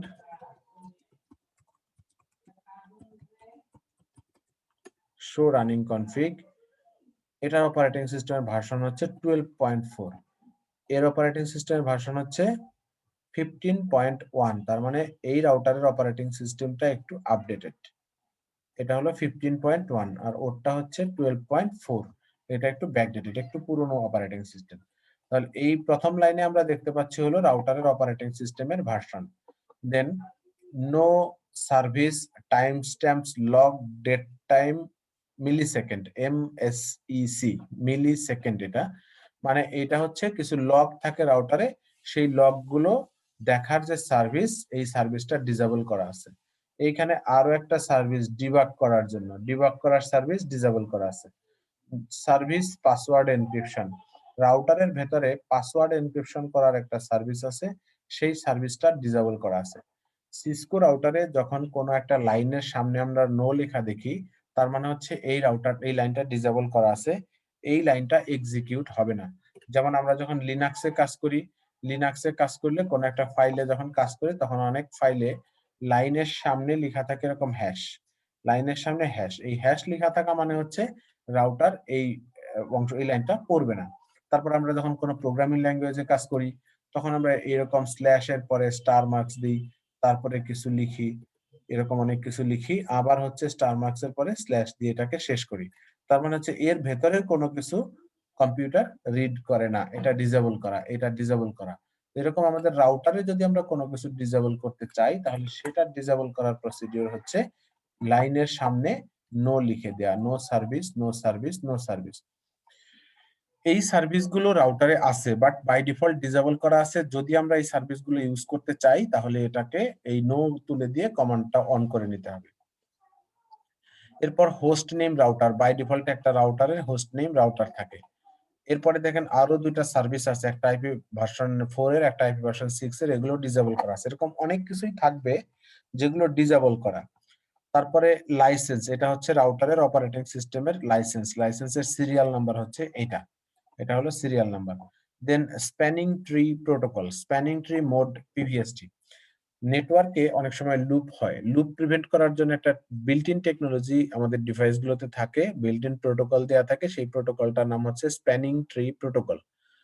তো আমাদের রাউটারগুলোতে স্প্যানিং ট্রির পুরনো একটা ভার্সন বাই ডিফল্ট এনেবল করা থাকে, এটার আপডেটেড একটা ভার্সন আছে। পুরনো ভার্সনটা হচ্ছে পিভিএসটি, পার ভিলান স্প্যানিং ট্রি, পিভিএসটি বলে এটাকে। এটাকে আমরা চাইলে আপডেটেড ভার্সনটা ইউজ করতে পারি, কমান্ড দিয়ে আপডেটেড ভার্সন ইউজ করা যাবে। তো এটা মূলত হচ্ছে নেটওয়ার্কে যদি লুপ হয় সেই লুপ প্রিভেন্ট করার টেকনোলজি। এরপরে আমরা যে জায়গাটা দেখবো, এই জায়গাটা একটু ইম্পর্টেন্ট, এটা হচ্ছে রাউটারে ইন্টারফেস গিগাবিট ইথারনেট 0x0 একটা ইন্টারফেস আছে। আমরা একটু আগে জেনেছিলাম যে রাউটারে কি কি ইন্টারফেস থাকে, বাইরের দিকে কি কি পোর্ট থাকে, তার মধ্যে একটা ছিল ইন্টারফেস গিগাবিট ইথারনেট 0x0। আমরা এখানে দেখেছিলাম যে গিগাবিট ইথারনেট থাকতে পারে, 0x0 আসলে ওখানে ছিল না, ছিল যে রাউটারে গিগাবিট ইথারনেট থাকতে পারে, ইথারনেট থাকতে পারে, ফাস্ট ইথারনেট থাকতে পারে, গিগাবিট ইথারনেট থাকতে পারে। তো আমরা এখন যে রাউটারটাতে কাজ করতেছি এই রাউটারটাতে একটা গিগাবিট ইথারনেট আছে, তার নাম হচ্ছে 0x0। আরো একটা গিগাবিট ইথারনেট আছে, তার নাম হচ্ছে 0x1। দুইটা গিগাবিট ইথারনেট বিল্ট ইন আছে। এই ইথারনেট গুলোর প্রপার্টিজ দেখেন, নো আইপি অ্যাড্রেস, তার মানে এই আইপি অ্যাড্রেসও নাই, এখানে ডিসেবল করা আছে। ডুপ্লেক্স অটো, স্পিড অটো এবং শাটডাউন। ডুপ্লেক্স অটো মানে একটা গিগাবিট ইথারনেটের ডিফল্ট ডুপ্লেক্স হচ্ছে ফুল ডুপ্লেক্স, এটার মোড অটো বাই ডিফল্ট এখানে দেয়া আছে। কারণ হচ্ছে এই ডিভাইসটাকে যদি আমি লোয়ার কোনো ডুপ্লেক্সের সাথে কানেক্ট করি, মানে হাফ ডুপ্লেক্সের সাথে কানেক্ট করি, তাহলে সে হাফ ডুপ্লেক্সে কনভার্ট হয়ে যাবে। তারপরে হচ্ছে যদি একে ফুল ডুপ্লেক্সের সাথে কানেক্ট করি তাহলে সে ফুল ডুপ্লেক্সেই কাজ করবে। এরপরে স্পিড অটো, স্পিড অটো মানে হচ্ছে এই গিগাবিট ইথারনেটের বিল্ট ইন স্পিড হচ্ছে 1000 Mbps।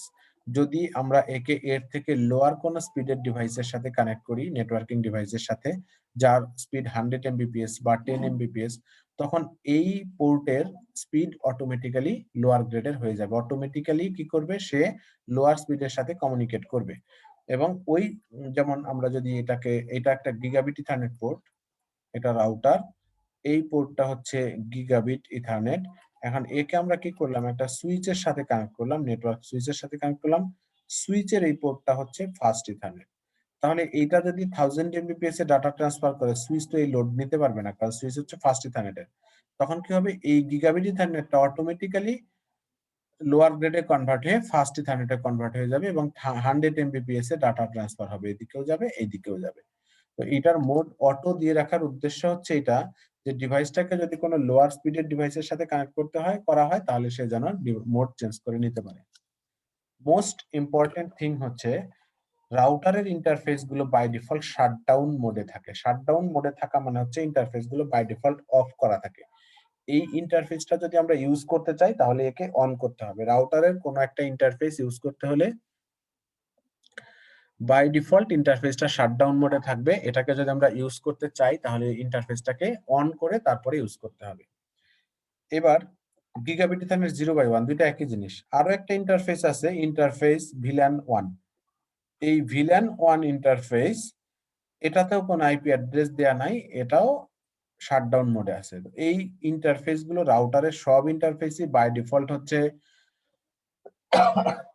শাটডাউন মোডে থাকবে। এগুলো যদি আমরা ইউজ করতে চাই তাহলে অন করে ইউজ করতে হবে। আমরা যদি রাউটারের কোনো একটা ইন্টারফেস ইউজ করতে চাই তাহলে এখানে মনে রাখতে হবে মিনিমাম দুইটা কনফিগারেশন এখানে করতে হবে। একটা কনফিগারেশন হচ্ছে ইন্টারফেসটাকে আইপি অ্যাড্রেস দিতে হবে, একটা কনফিগারেশন হচ্ছে ইন্টারফেসকে আইপি অ্যাড্রেস দিতে হবে। ইন্টারফেসে কোনো আইপি অ্যাড্রেস বাই ডিফল্ট থাকে না, এখানে নো আইপি অ্যাড্রেস দেখাচ্ছে, কোনো আইপি অ্যাড্রেস বাই ডিফল্ট থাকে না। তো এখানে একটা আইপি অ্যাড্রেস দিতে হবে। দেন সেকেন্ড কাজ হচ্ছে ইন্টারফেসটা বাই ডিফল্ট শাটডাউন মোডে আছে, একে অন করতে হবে। যদি দুইটার কোনো একটা মিস করি তাহলে ইন্টারফেসটা কাজ করবে না। রাউটারের ইন্টারফেস গুলো শাটডাউন মোডে থাকে এবং কোন আইপি অ্যাড্রেস থাকে না। যদি আমরা ইউজ করতে চাই তাহলে অবশ্যই এটাকে অন করতে হবে এবং আইপি অ্যাড্রেস দিতে হবে। এই দুইটা কনফিগারেশন ম্যান্ডেটরি করতেই হবে। বাকি আরো অনেক কনফিগারেশন আছে যেগুলো করলেও চলবে, না করলেও চলবে। প্রয়োজন হইলে আমরা করব, প্রয়োজন না হলে করব না। কিন্তু এই দুইটা কনফিগারেশন মাস্ট, না হলে ইন্টারফেস কাজ করবে না। এরপরে আইপি ক্লাসলেস, একদম নিচের দিকে যদি আমরা যাই, IP classless IP flow export version 9, এটা আইপির একটা ভার্সন। দেন একদম নিচের দিকে যদি আমরা চলে আসি, লাইন কন 0, এটা হচ্ছে আমরা জেনেছিলাম যে রাউটারে কনসোল পোর্ট বলতে একটা পোর্ট আছে, এই পোর্টটা, এই কনসোল পোর্ট, এই অক্সিলারি পোর্ট, এই দুইটা পোর্ট আমরা এখানে দেখতে পাচ্ছি। একটার নাম হচ্ছে লাইন কন 0 আর একটা হচ্ছে লাইন অক্স 0। একটা লাইন কন 0 আর একটা নাম হচ্ছে লাইন অক্স 0। এই দুটা হচ্ছে রাউটারের দুইটা পোর্ট। দেন লাইন ভিটিওয়াই 04, এটা হচ্ছে রাউটারের একটা ভার্চুয়াল পোর্ট। এই ভিটিওয়াই পোর্টকে বলা হয় হচ্ছে ভার্চুয়াল টেলিটাইপ। ভিটিওআই পোর্টগুলোকে বলা হয় ভার্চুয়াল টেলিটাইপ। এই ভিটিওআই পোর্টগুলো, এগুলো ভার্চুয়াল পোর্ট। এই পোর্টগুলো হচ্ছে রাউটারকে রিমোট লগইন করার জন্য কিছু পোর্ট। রিমোট লগইন মানে একটা, আমি ঢাকায় আছি, রাউটারটা রংপুরে আছে, আমি ঢাকায় বসে রংপুরের ওই রাউটারটা অ্যাক্সেস করতে চাইলে আমাকে তখন এই রাউটারের ভিটিওআই পোর্ট দিয়ে অ্যাক্সেস করতে হবে। কনসোল পোর্ট দিয়ে আমি অ্যাক্সেস করতে পারবো না, অক্সিলারি পোর্ট দিয়ে অ্যাক্সেস করতে পারবো না। সেক্ষেত্রে হচ্ছে ভিটিওআই পোর্ট দিয়েই আমাকে এই রাউটারটাকে অ্যাক্সেস করতে হবে। সেগুলো কি করে অ্যাক্সেস করতে হয় আমরা এগুলো পরে জানবো। আপাতত জেনে রাখি, ভিটিওআই বলতে একটা পোর্ট আছে, কনসোল বলতে একটা পোর্ট আছে, অক্সিলারি বলতে একটা পোর্ট আছে। তো এই পোর্টগুলো দিয়ে আমরা হচ্ছে রাউটারে লগইন করতে পারবো। তাহলে শো রানিং কনফিগ দিলে রাউটার কি কি আউটপুট দেখাবে সেটা আমরা একটু দেখলাম। কি কি আউটপুট দেখায় সেটা আমরা দেখলাম, শো রানিং কনফিগ। এইবার আমরা আরেকটা কমান্ড দিব, সেটা হচ্ছে শো স্টার্টআপ কনফিগ। এই রানিং এর জায়গাতে শুধুমাত্র আমরা লিখবো হলো স্টার্টআপ, রানিং এর জায়গায় স্টার্টআপ। তাহলে এখান থেকে আমরা এরকম একটা কমান্ড দিই। দেখেন এই রানিং কনফিগ এর জায়গাতে আমরা লিখবো হলো STARTUP, স্টার্টআপ হাইফেন কনফিগ। এই কমান্ডটা যখন দিব তখন রাউটারটা আউটপুট দেখাবে from the non volatile random access memory. দেখেন এটা এন্টার দিই, এন্টার দিলে দেখাচ্ছে startup config is not present. এই startup config is not present এটা দেখার কারণ হচ্ছে আমরা রাউটারে এখনো পর্যন্ত কোনো রকম কনফিগারেশন সেভ করি নাই, কোনো কনফিগারেশন করি নাই, সেভ করব কি? রাউটারে কোনো কনফিগারেশন করা হয় নাই বলে রাউটারের নন ভোলাটাইল র্যান্ডম অ্যাক্সেস মেমোরিটা টোটালি ব্ল্যাঙ্ক আছে। কাজে সে বলতেছে যে এটা প্রেজেন্ট না, এখানে কিছু নাই। দেন আরো একটা শো কমান্ড আমরা ইউজ করি, শো FLASH তারপরে কোলন শো ফ্লাশ। এবার এন্টার দিই। এখানে দেখেন তিনটা ফাইল দেখাচ্ছে, নাম্বার 1, নাম্বার 2, নাম্বার 3, তিনটা ফাইল। এর মধ্যে এই ফাইলটা সবচেয়ে বড়, .bin ফাইল। এই ফাইলটাই হচ্ছে রাউটারের মূল অপারেটিং সিস্টেম। রাউটারের মূল অপারেটিং সিস্টেম হচ্ছে .bin ফাইল। আর এর সাথে আরো দুইটা হেল্পিং টুলস আছে, হেল্পিং অপারেটিং সিস্টেম আছে, যেগুলোকে আমরা বলি .xml ফাইল। XML ফাইলগুলো হচ্ছে এই রাউটারের হেল্পিং টুলস। যেমন উইন্ডোজে আমরা সার্ভিস প্যাক ইউজ করি। উইন্ডোজে সার্ভিস প্যাক কি জিনিস কে বলতে পারেন? কেউ জানেন না এটা আমি বিশ্বাস করি না, কেউ না কেউ অবশ্যই জানেন। উইন্ডোজের সার্ভিস প্যাক কি? স্যার ওর ভেতরে বিভিন্ন ড্রাইভার গুলো থাকে স্যার। ঠিক আছে, ভেতরে বিভিন্ন ড্রাইভার গুলো থাকে। অন্য কেউ আর কোনো উত্তর? স্যার উইন্ডোজ এক্সপি তে ছিল সার্ভিস প্যাক 1, এরপরে সার্ভিস প্যাক 2, তারপরে সার্ভিস প্যাক 3। মানে 2টা হচ্ছে 1 এর থেকে একটু মানে অপারেটিং সিস্টেমের ইন্টারনাল যে ফিচারগুলি আছে এগুলিকে একটু মানে মডিফাই করা বা আরো মানে বাগস কম আর কি। ঠিক আছে। আচ্ছা, আরেকটু সুন্দর করে যদি আমরা বলি, উইন্ডোজ অপারেটিং সিস্টেম, ধরেন আমরা উইন্ডোজ এক্সপি বা উইন্ডোজ 7 বা উইন্ডোজ 10 যাই হোক একটা অপারেটিং সিস্টেম ইনস্টল করলাম। দেন অপারেটিং সিস্টেমের মধ্যে ওই বিল্ট ইন যে সার্ভিসগুলো থাকে সেগুলো সব ইনস্টল হয়ে যায়। দেন সার্ভিস প্যাক গুলো আমরা ইউজ করি হচ্ছে অপারেটিং সিস্টেমকে আপডেটেড করার জন্য, অপারেটিং সিস্টেমকে স্ট্রেংথেন করার জন্য। সার্ভিস প্যাক ইনস্টল করলে মূলত হচ্ছে অপারেটিং সিস্টেম আপডেটেড হয়। যেমন উইন্ডোজ এক্সপি অপারেটিং সিস্টেম যখন রিলিজ হয় তখন দেখা গেছে এর মধ্যে কিছু বাগ থেকে গেছে, যাকে আমরা বাগ ভালুক যাই বলি, কিছু প্রবলেম থেকে গেছে। এই প্রবলেমগুলোকে সলভ করার জন্য ছোট একটা আপডেট আসলো এক সময় সার্ভিস প্যাক 1। সার্ভিস প্যাক 1 দিলে দেখা যায় কিছু প্রবলেম সলভ হয়ে গেল। পরবর্তীতে দেখা যায় আরো কিছু প্রবলেম আছে, সেগুলোকে সার্ভিস প্যাক 2, সার্ভিস প্যাক 3 দিয়ে প্রবলেমগুলো সলিউশন করা হয়েছে। মূলত সার্ভিস প্যাক রিলেটেড প্রবলেম হয়, একজন বললেন যে হার্ডওয়্যার ইনস্টলের ক্ষেত্রে। হ্যাঁ, আমরা যখন কম্পিউটারের সাথে কোনো একটা নতুন হার্ডওয়্যার কানেক্ট করি, এই হার্ডওয়্যারের ড্রাইভারটা ইনস্টল করতে গেলেই কম্পিউটার বলে যে এই ড্রাইভার ইনস্টল হবে না, আগে উইন্ডোজ সার্ভিস প্যাক 3 ইনস্টল করো। সার্ভিস প্যাক 3 ইনস্টল করলে তারপর দেখা যায় ড্রাইভারটা ইনস্টল হয়ে যায়। তার মানে কি, সার্ভিস প্যাকটা কি করলো, অপারেটিং সিস্টেমকে একটু আপডেটেড করলো, একটু স্ট্রেংথেন করলো, শক্তিশালী করলো, যার ফলে সে নতুন একটা হার্ডওয়্যারের ড্রাইভার সফটওয়্যারটা ইনস্টল করতে পারে। সেক্ষেত্রে সার্ভিস প্যাক না দিলে দেখা যাবে যে ওই সফটওয়্যারটা, ওই ড্রাইভারটা দিয়ে, মানে ওই হার্ডওয়্যারটা দিয়ে আপনি কোনো কাজই করতে পারবেন না, কম্পিউটার ওই হার্ডওয়্যারটাকে চিনবে না। তো এরকম অনেক সময়ই হয়, কোনো একটা হার্ডওয়্যার কম্পিউটারের সাথে কানেক্ট করার পরে কম্পিউটার বলে সার্ভিস প্যাক 2, সার্ভিস প্যাক 3 এরকম দিতে হবে। দিলে কি হয়, কম্পিউটারের অপারেটিং সিস্টেমটা আপডেটেড হয়, আপডেটেড হলে সে নতুন এই হার্ডওয়্যারের সফটওয়্যারটা ইনস্টল করতে পারে।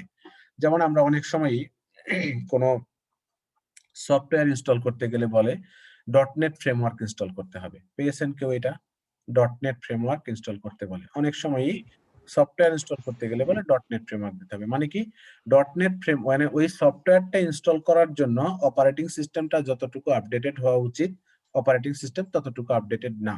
দেন .NET ফ্রেমওয়ার্কটা ইনস্টল করলে অপারেটিং সিস্টেম আপডেট হবে, তখনই সে ওই সফটওয়্যারটা ইনস্টল করতে পারবে। তারপরে হচ্ছে অনেক ভিডিও রিলেটেড সফটওয়্যার ইনস্টল করতে গেলে, গ্রাফিক্স রিলেটেড সফটওয়্যার ইনস্টল করতে গেলে বলে যে অ্যাডোব ফ্ল্যাশ প্লেয়ার ইনস্টল করতে হবে। ফ্ল্যাশ প্লেয়ার ইনস্টল না করলে ভিডিওটা চলে না, এরকম কিছু ব্যাপার থাকে। দেন ফ্ল্যাশ প্লেয়ার ইনস্টল করলে কি হয়, অপারেটিং সিস্টেমটা আপডেটেড হয়। তো অপারেটিং সিস্টেমকে আপডেট করার জন্য এরকম অনেক ছোট ছোট সফটওয়্যার আছে, আমরা সার্ভিস প্যাক বলি, .NET ফ্রেমওয়ার্ক বলি। রাউটারের অপারেটিং সিস্টেমকে হেল্প করার জন্য এরকম কিছু টুলস আছে, এগুলোকে বলা হয় XML ফাইল, .xml ফাইল। এই ফাইলগুলো হচ্ছে রাউটারের অপারেটিং সিস্টেমকে হেল্প করে। আচ্ছা, আমরা 3টা শো কমান্ড শিখলাম, enable কমান্ড শিখলাম, দেন 3টা শো কমান্ড শিখলাম, show running config, show startup config, show flash. এই কমান্ড আমরা ইউজ করতে পারবো না, কারণ আমাদের রাউটারের সাথে পেন ড্রাইভ কানেক্ট করার কোনো সুযোগ নাই, কাজে এটা ইউজ করা যাবে না। এবার আমরা রাউটারের কিছু কনফিগারেশন চেঞ্জ করা শিখি। বিফোর দ্যাট আমরা এই যে এখানে আরেকটা রাউটার নিলাম, তার কনসোলটা একটু দেখি। এটা হচ্ছে রাউটার 1 1841 যে রাউটারটা, এই রাউটারটাতে যদি আমরা লগ ইন করি, এখানে যদি একটা enable কমান্ড দিই, show running-config, সব রাউটারে সেম কনফিগারেশন কমান্ড কাজ করবে। এখানে দেখেন দেখাচ্ছে building configuration, current configuration 553 byte, operating system হচ্ছে 12.4। এখানেও আগের মতো কিছু সার্ভিস ডিসেবল করা আছে। হোস্ট নেম রাউটার, সবচেয়ে বড় পার্থক্যটা এই জায়গায় যেটা দেখার জন্য আসছি, এই রাউটারের ইন্টারফেস গুলো ইন্টারফেস ফাস্ট ইথারনেট 0/0। আমরা আগে যে রাউটারটা দেখলাম এটা রাউটার 0, এটার ক্ষেত্রে ইন্টারফেস গুলোর নাম ছিল ইন্টারফেস গিগাবিট ইথারনেট 0/0। তার মানে এই 1841 আর 1941 রাউটারের ইন্টারফেস গুলোর মধ্যে একটা হচ্ছে গিগাবিট স্পিডের, মানে 1000 Mbps স্পিডের, আর একটা হচ্ছে 100 Mbps স্পিডের। এই দুইটা রাউটারকে যদি আমরা একটা কেবল দিয়ে কানেক্ট করি তাহলে কি হবে, তখন তাদের মধ্যে এই দুইটা রাউটারকে যদি আমরা এরকম একটা কেবল দিয়ে কানেক্ট করি, এর সাথে এইটাতে আছে গিগাবিট ইথারনেট, এর পোর্ট গুলো হচ্ছে গিগাবিট ইথারনেট, আর এর পোর্ট গুলো হচ্ছে ফাস্ট ইথারনেট। তখন কি হবে, এই দুইটা রাউটার নেগোশিয়েট করে এই জায়গাতে মূলত ফাস্ট ইথারনেটেই ডাটা ট্রান্সফার করবে।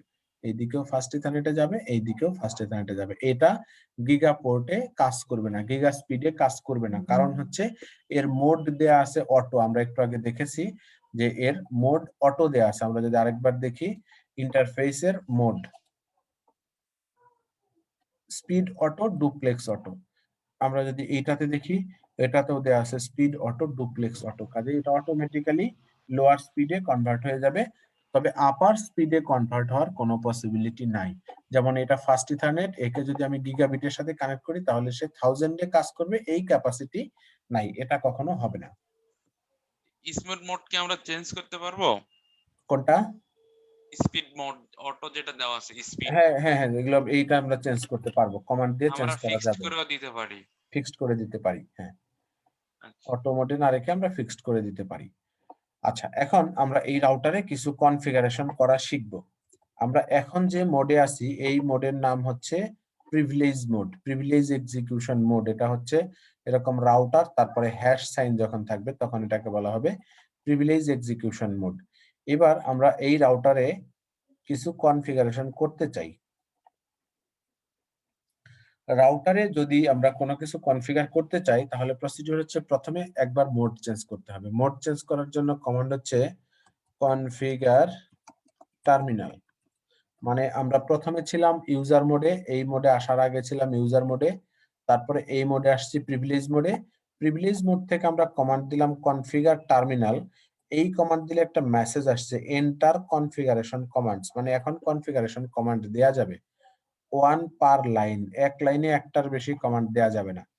অনেক অপারেটিং সিস্টেমই এক লাইনে একাধিক কমান্ড সাপোর্ট করে, বাট সিসকো সাপোর্ট করে না, এক লাইনে একটাই কমান্ড দেয়া যাবে। এন্ড উইথ কন্ট্রোল জেড, মানে কন্ট্রোল জেড দিলে আমি এখান থেকে বের হয়ে যেতে পারবো। আমরা এই কমান্ড দেওয়ার উদ্দেশ্য হচ্ছে প্রিভিলেজ মোড, এই মোডে থেকে আমরা কিছু মনিটর করতে পারবো।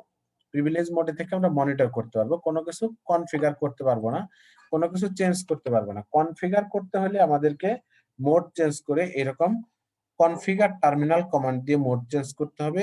এই মোডের নাম হচ্ছে global configuration mode.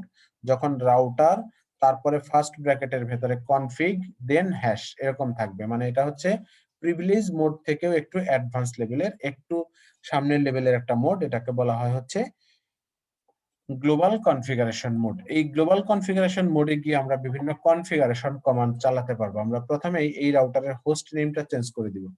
রাউটারের by default host name হচ্ছে রাউটার, সুইচের বাই ডিফল্ট হোস্ট নেম থাকে হচ্ছে সুইচ। আমরা এই কনফিগারেশনটা চেঞ্জ করে দিব, হোস্ট নেমটা চেঞ্জ করে দিব। হোস্ট নেম চেঞ্জ করার জন্য কমান্ড হচ্ছে এখানে যা আছে হুবহু এটা লিখতে হবে, এটা হচ্ছে কমান্ড। দেন হচ্ছে তারপরে স্পেস দিয়ে যা লিখবো সেটাই হয়ে যাবে রাউটারের নাম। আমরা এই যে কাজ করতেছি বাম পাশে রাউটার রাউটার এরকম দেখাচ্ছে, সবসময় রাউটার দেখাচ্ছে, আমরা চাই এটা চেঞ্জ করে দিতে। আমরা এরকম একটা কমান্ড দিব হোস্ট নেম DHAKA এরকম রাউটার। এখানে একটা মাত্র ওয়ার্ড দেয়া যাবে, কাজে মাল্টিপল ওয়ার্ড ইউজ করতে হলে এরকম হাইফেন বা ডট দিয়ে তাদেরকে একসাথে করে দিতে হবে। মাঝে যদি স্পেস দিই তাহলে হবে না, শুধু প্রথম অংশটা নিয়ে নিবে। হোস্ট নেম হচ্ছে আমরা ঢাকা রাউটার এরকম কমান্ড দিলাম, কমান্ড দিলে দেখেন বাম পাশে চেঞ্জ হয়ে গেছে, শুধু রাউটার ছিল এখন ঢাকা রাউটার হয়ে গেছে। তাহলে আমরা এরকম ভাবে হোস্ট নেম কমান্ড দিয়ে রাউটারের হোস্ট নেমটা চেঞ্জ করতে পারবো। হোস্ট নেম যা দিব সেটা হলো হোস্ট নেম কমান্ডের পরে লিখতে হবে। আবার যদি আমি একই কমান্ড দিই তাহলে হোস্ট নেমটা আবার চেঞ্জ হয়ে যাবে, এবং বারবার যদি হোস্ট নেম কমান্ড দিই তাহলে সর্বশেষ যে কমান্ডটা দিলাম সেই কমান্ডটাই থেকে যাবে, সেই কমান্ডটা সেভ থাকবে। সেভ না র্যামে থাকবে, সেভ করার জন্য আবার অন্য প্রসিডিউর।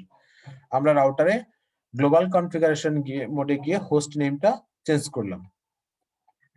এবার আমরা এখান থেকে একটু বের হই, EXIT কমান্ড দিই, এখানে গিয়ে কমান্ড দিই show RUNNING show running config কমান্ডটা একবার দেই, মানে র্যামে কি আছে দেখতে চাই।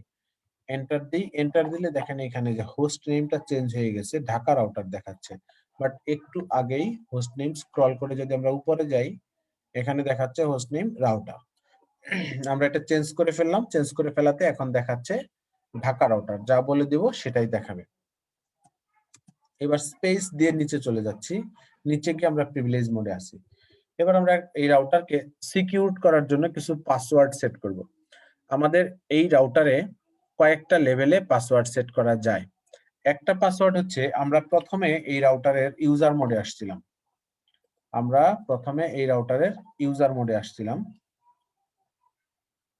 ইউজার মোড, এই মোডে একটা পাসওয়ার্ড সেট করা যায়। মানে এই মোডে আসার আগে এই পাসওয়ার্ডটাকে বলা হচ্ছে console password. Console password, console password set করলে ইউজার মোডে আসার আগেই রাউটার একটা পাসওয়ার্ড চাইবে। আরেকটা পাসওয়ার্ড আমরা সেট করতে পারবো, এটাকে বলা হয় হচ্ছে অক্সিলারি পাস, অক্সিলারি পাসওয়ার্ড। এই পাসওয়ার্ডটা আপাতত আমাদের কোনো কাজে লাগবে না, কাজে এই পাসওয়ার্ড আমরা সেট করব না। দেন 3 নম্বরে আমরা সেট করতে পারি হচ্ছে ইনাবল পাসওয়ার্ড। ইনাবল পাসওয়ার্ড, এই ইনাবল পাসওয়ার্ডটা কি করবে, এটা হচ্ছে আমরা যখন রাউটারে লগইন করলাম ইউজার মোড থেকে প্রিভিলেজ মোডে যাওয়ার জন্য আমরা একটা কমান্ড ইউজ করেছিলাম ইনাবল। ইউজার মোড থেকে প্রিভিলেজ মোডে যাওয়ার জন্য কমান্ড ইউজ করেছিলাম ইনাবল। সেই জায়গাতে আমরা একটা পাসওয়ার্ড সেট করতে পারবো। পাসওয়ার্ড দিলে রাউটার প্রিভিলেজ মোডে যাবে, না হলে প্রিভিলেজ মোডে যাবে না। আমরা এই ইউজার মোডে মানে কনসোল পাসওয়ার্ড সেট করা শিখবো এখনই, এনাবল পাসওয়ার্ড সেট করা শিখবো এখনই। এইটা শিখবো না, কারণ এটা ইউজ করার মতো সুযোগ নাই, ফোন লাইনের সাথে এখন আর কানেক্ট করা যায় না। দেন আরো একটা শিখবো, সেটা হচ্ছে ভিটিওয়াই পাসওয়ার্ড, ভিটিওয়াই পাসওয়ার্ড। এই পাসওয়ার্ডটা, এই কনসোল পাসওয়ার্ড, এটা কাজ করবে এই জায়গাতে। অক্সিলারি পাসওয়ার্ড কাজ করে এখানে, এটা আমরা কাজ করব না। আর ভিটিওয়াই পাসওয়ার্ড কাজ করবে হচ্ছে এইখানে, এনাবল পাসওয়ার্ডটা উপরে দেখাবে। এখন এই ভিটিওয়াই পাসওয়ার্ডটা আমরাও এখন শিখতে পারবো না, পরে শিখবো। এই জন্য ভিটিওয়াই পাসওয়ার্ড ইউজ করতে হলে রাউটারের সাথে নেটওয়ার্ক কানেক্ট করতে হবে, আইপি অ্যাড্রেস দিতে হবে। আমি আপনাদের এখনই আইপি অ্যাড্রেস পড়াই নাই, কাজেই আইপি অ্যাড্রেস পার্টটাতে যাব না। যখন আইপি অ্যাড্রেসে যাব তখন এই ভিটিওয়াই পাসওয়ার্ড কি করে সেট করতে হয় এটা দেখব। এখন আমরা এই দুইটা পাসওয়ার্ড সেট করা শিখবো, ইউজার মোড এবং এনাবল পাসওয়ার্ড। এই দুইটা পাসওয়ার্ড যদি আমরা সেট করা শিখি তাহলে এই পাসওয়ার্ড গুলো কোথায় কোথায় কাজ করবে। একটা কাজ করবে এই কনসোল পোর্টে, আরো একটা কাজ করবে হচ্ছে আর একটু পরে দেখাবে, সেটা হচ্ছে এটা লেখাগুলো থাক, আমরা একটু পরে এগুলো মুছবো। এনাবল পাসওয়ার্ডটা দেখাবে হচ্ছে এই জায়গায় হোস্ট নেমের পরে। পাসওয়ার্ড দুইটা কোথায় কাজ করবে সেটা আমরা আরেকবার একটু বুঝি। এই এক্সিট কমান্ড দিয়ে রাউটার থেকে বের হয়ে যায়। যখন বের হলাম তখন বলছে Dhaka router console 0 is now available. এখন আমি কনসোল পোর্টে আছি। যখন এই কনসোল পাসওয়ার্ড সেট করব তখন এখানে একটা এন্টার দিলে ইউজার মোডে যাবে না, পাসওয়ার্ড চাইবে। যদি আমি পাসওয়ার্ড দিতে পারি তাহলে ইউজার মোডে যাবে, আদারওয়াইজ ইউজার মোডে যাবে না, কনসোল পাসওয়ার্ড। আরেকটা পাসওয়ার্ড সেট করব আমরা হচ্ছে এই ইনাবলে, ENABLE। এখানে এন্টার দিলে ইউজার মোড থেকে এটা প্রিভিলেজ মোডে যায়, এই প্রিভিলেজ মোডে যাবে না। ইউজার মোড থেকে প্রিভিলেজ মোডে যাওয়ার আগে একটা পাসওয়ার্ড চাইবে। এই দুইটা পাসওয়ার্ড আমরা যখন সেট করব, এটা হচ্ছে 2 লেয়ারের সিকিউরিটি। দুইটা পাসওয়ার্ড কেউ জানলেই আমার রাউটারের অ্যাডমিনিস্ট্রেটর হতে পারবে। সে প্রথম পাসওয়ার্ডটা জেনে গেল কনসোল, তাহলে সে রাউটারে কোনো ক্ষতি করতে পারবে না, শুধু ঢুকতে পারবে, মেজর কিছু করতে পারবে না। কিন্তু যদি সে প্রিভিলেজ মোডে চলে আসে তাহলে সে রাউটারের অ্যাডমিনিস্ট্রেটর হয়ে যাবে, তখন সে সব ধরনের কনফিগারেশন চেঞ্জ করতে পারবে।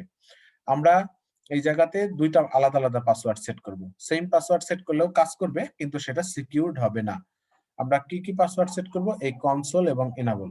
এর জন্য আমরা কি করব, প্রথমে এই কনসোল মোডে যাব, আগে কনফিগারেশন মোডে যেতে হবে, গিয়ে এই কনসোল পোর্টে ঢুকতে হবে। এখানে দেখেন কনসোলের পরে লাইন কনসোলের নিচে কিছু লেখা নাই, আমরা একটু কনফিগারেশনটা করি। এটা হচ্ছে প্রথমে আমাদের লিখতে হবে কনফিগার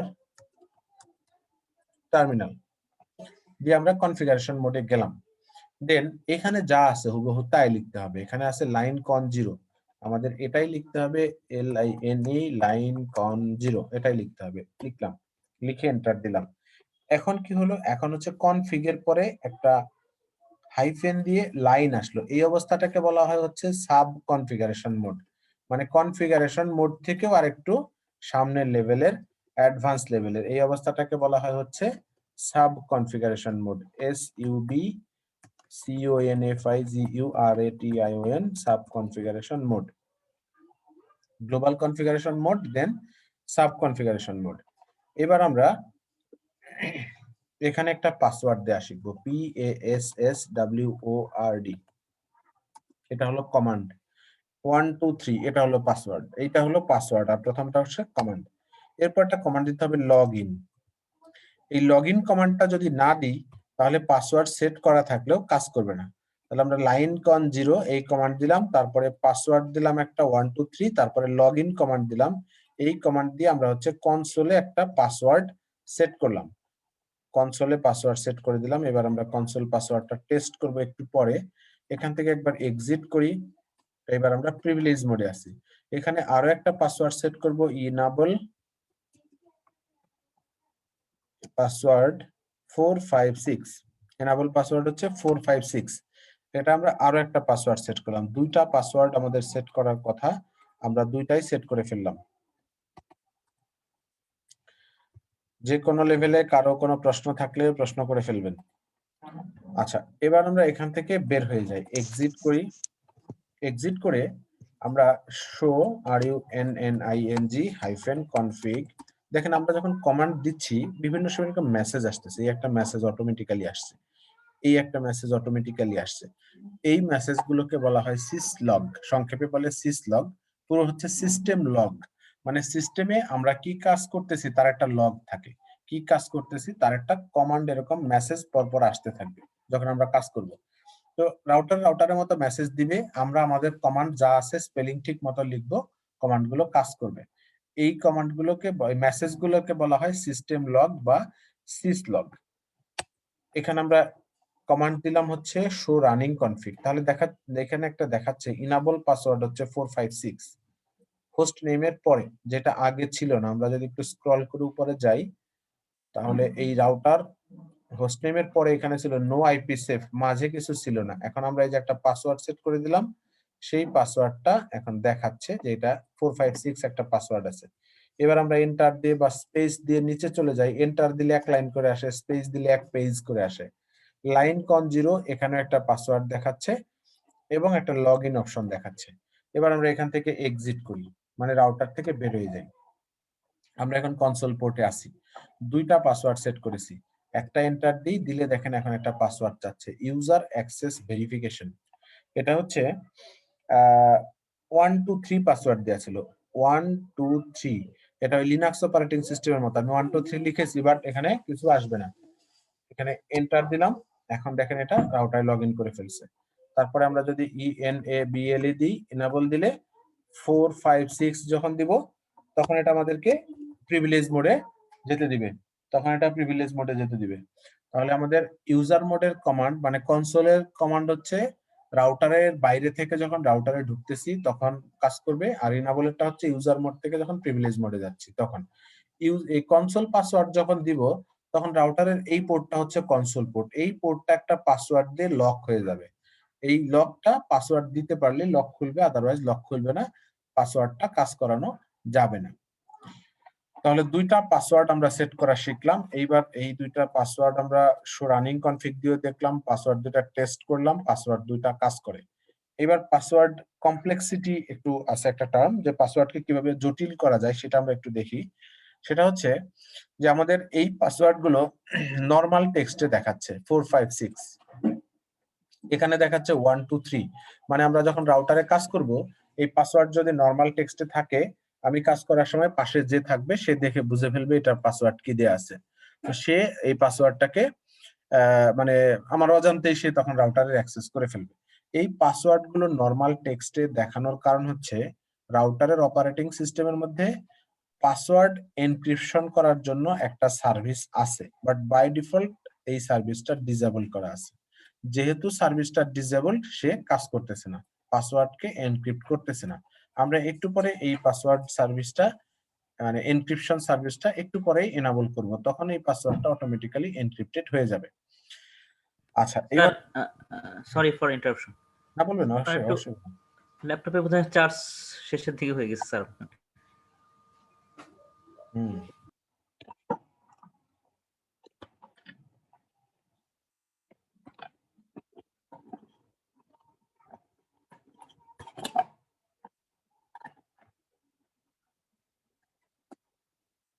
থ্যাংক ইউ, খেয়ালই করতাম না কখন বন্ধ হয়ে যায়।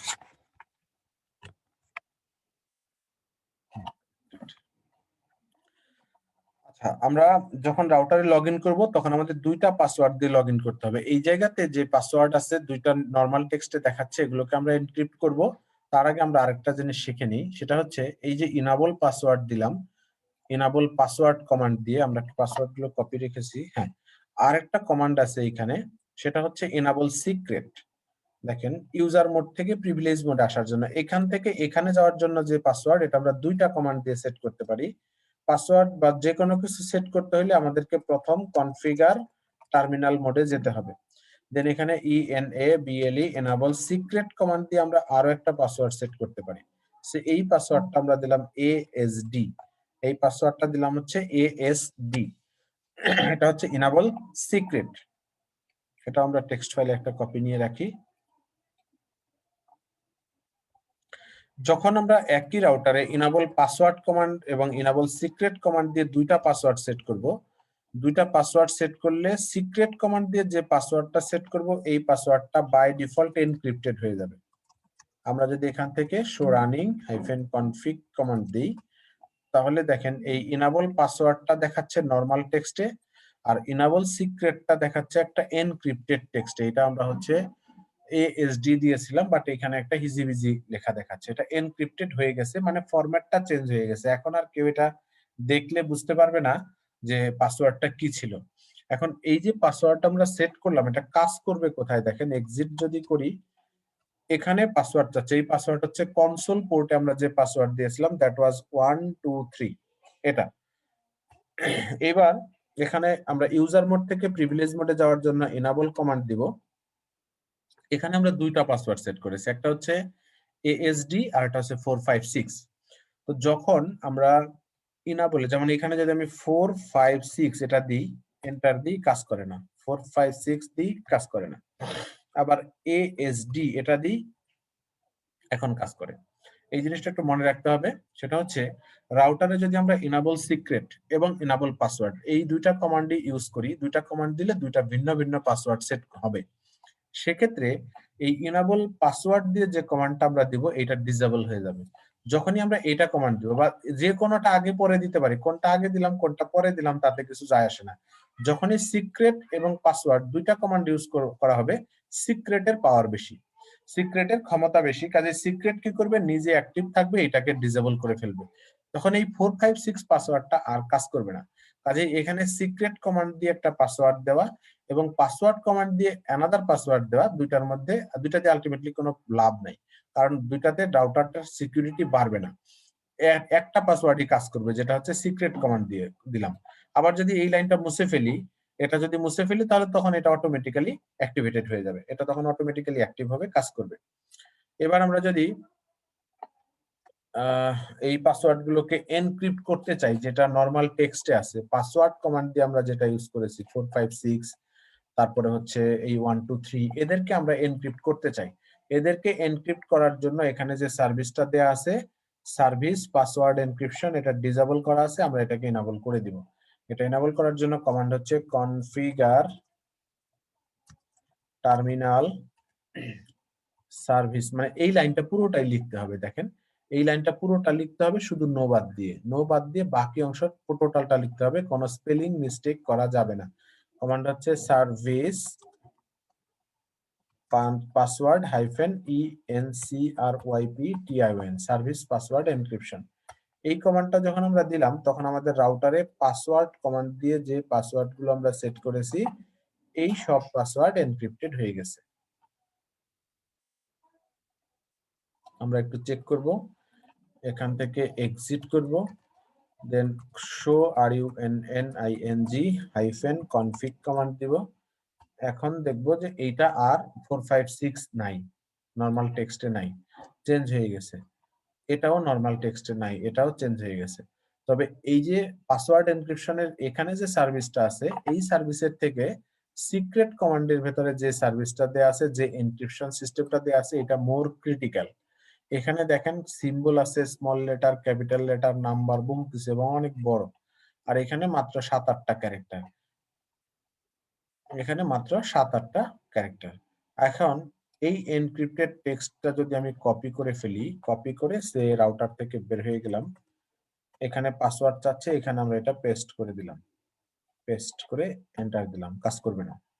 এটা পেস্ট করে এন্টার দিলাম, কাজ করবে না। এখানে কি 1 2 3 এটাই দিতে হবে, এনাবল 456, এই 456 কাজ করবে না, ASD এটা কাজ করবে। এখন আমরা রাউটারে ঢুকতে পারলাম।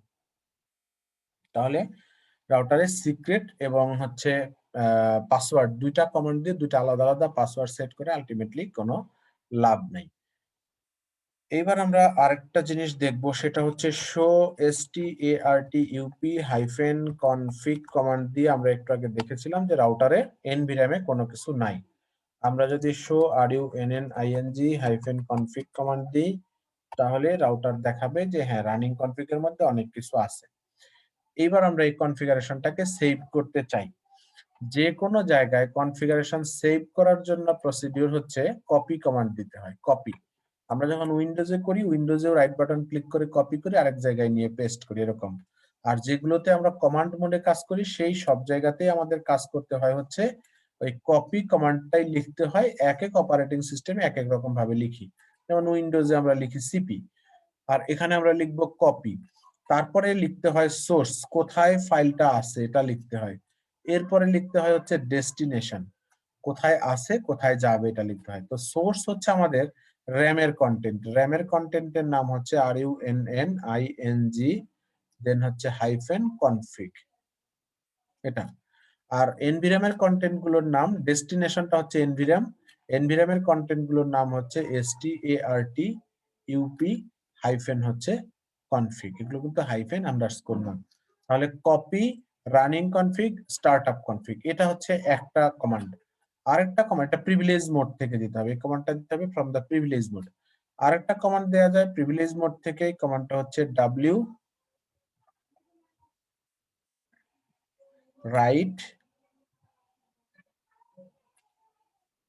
রাইট মেমোরি, এই কমান্ড দিয়েও সেভ করা যায়। এই copy, running config, startup config আমরা এই কমান্ডও দিতে পারি, আবার রাইট মেমোরি এই কমান্ডও দিতে পারি। এই কমান্ড দিলেও কনফিগারেশন ফাইলটা সেভ হয়ে যাবে। আচ্ছা, তাহলে আমরা আপাতত কনফিগারেশনটা আগে সেভ করি।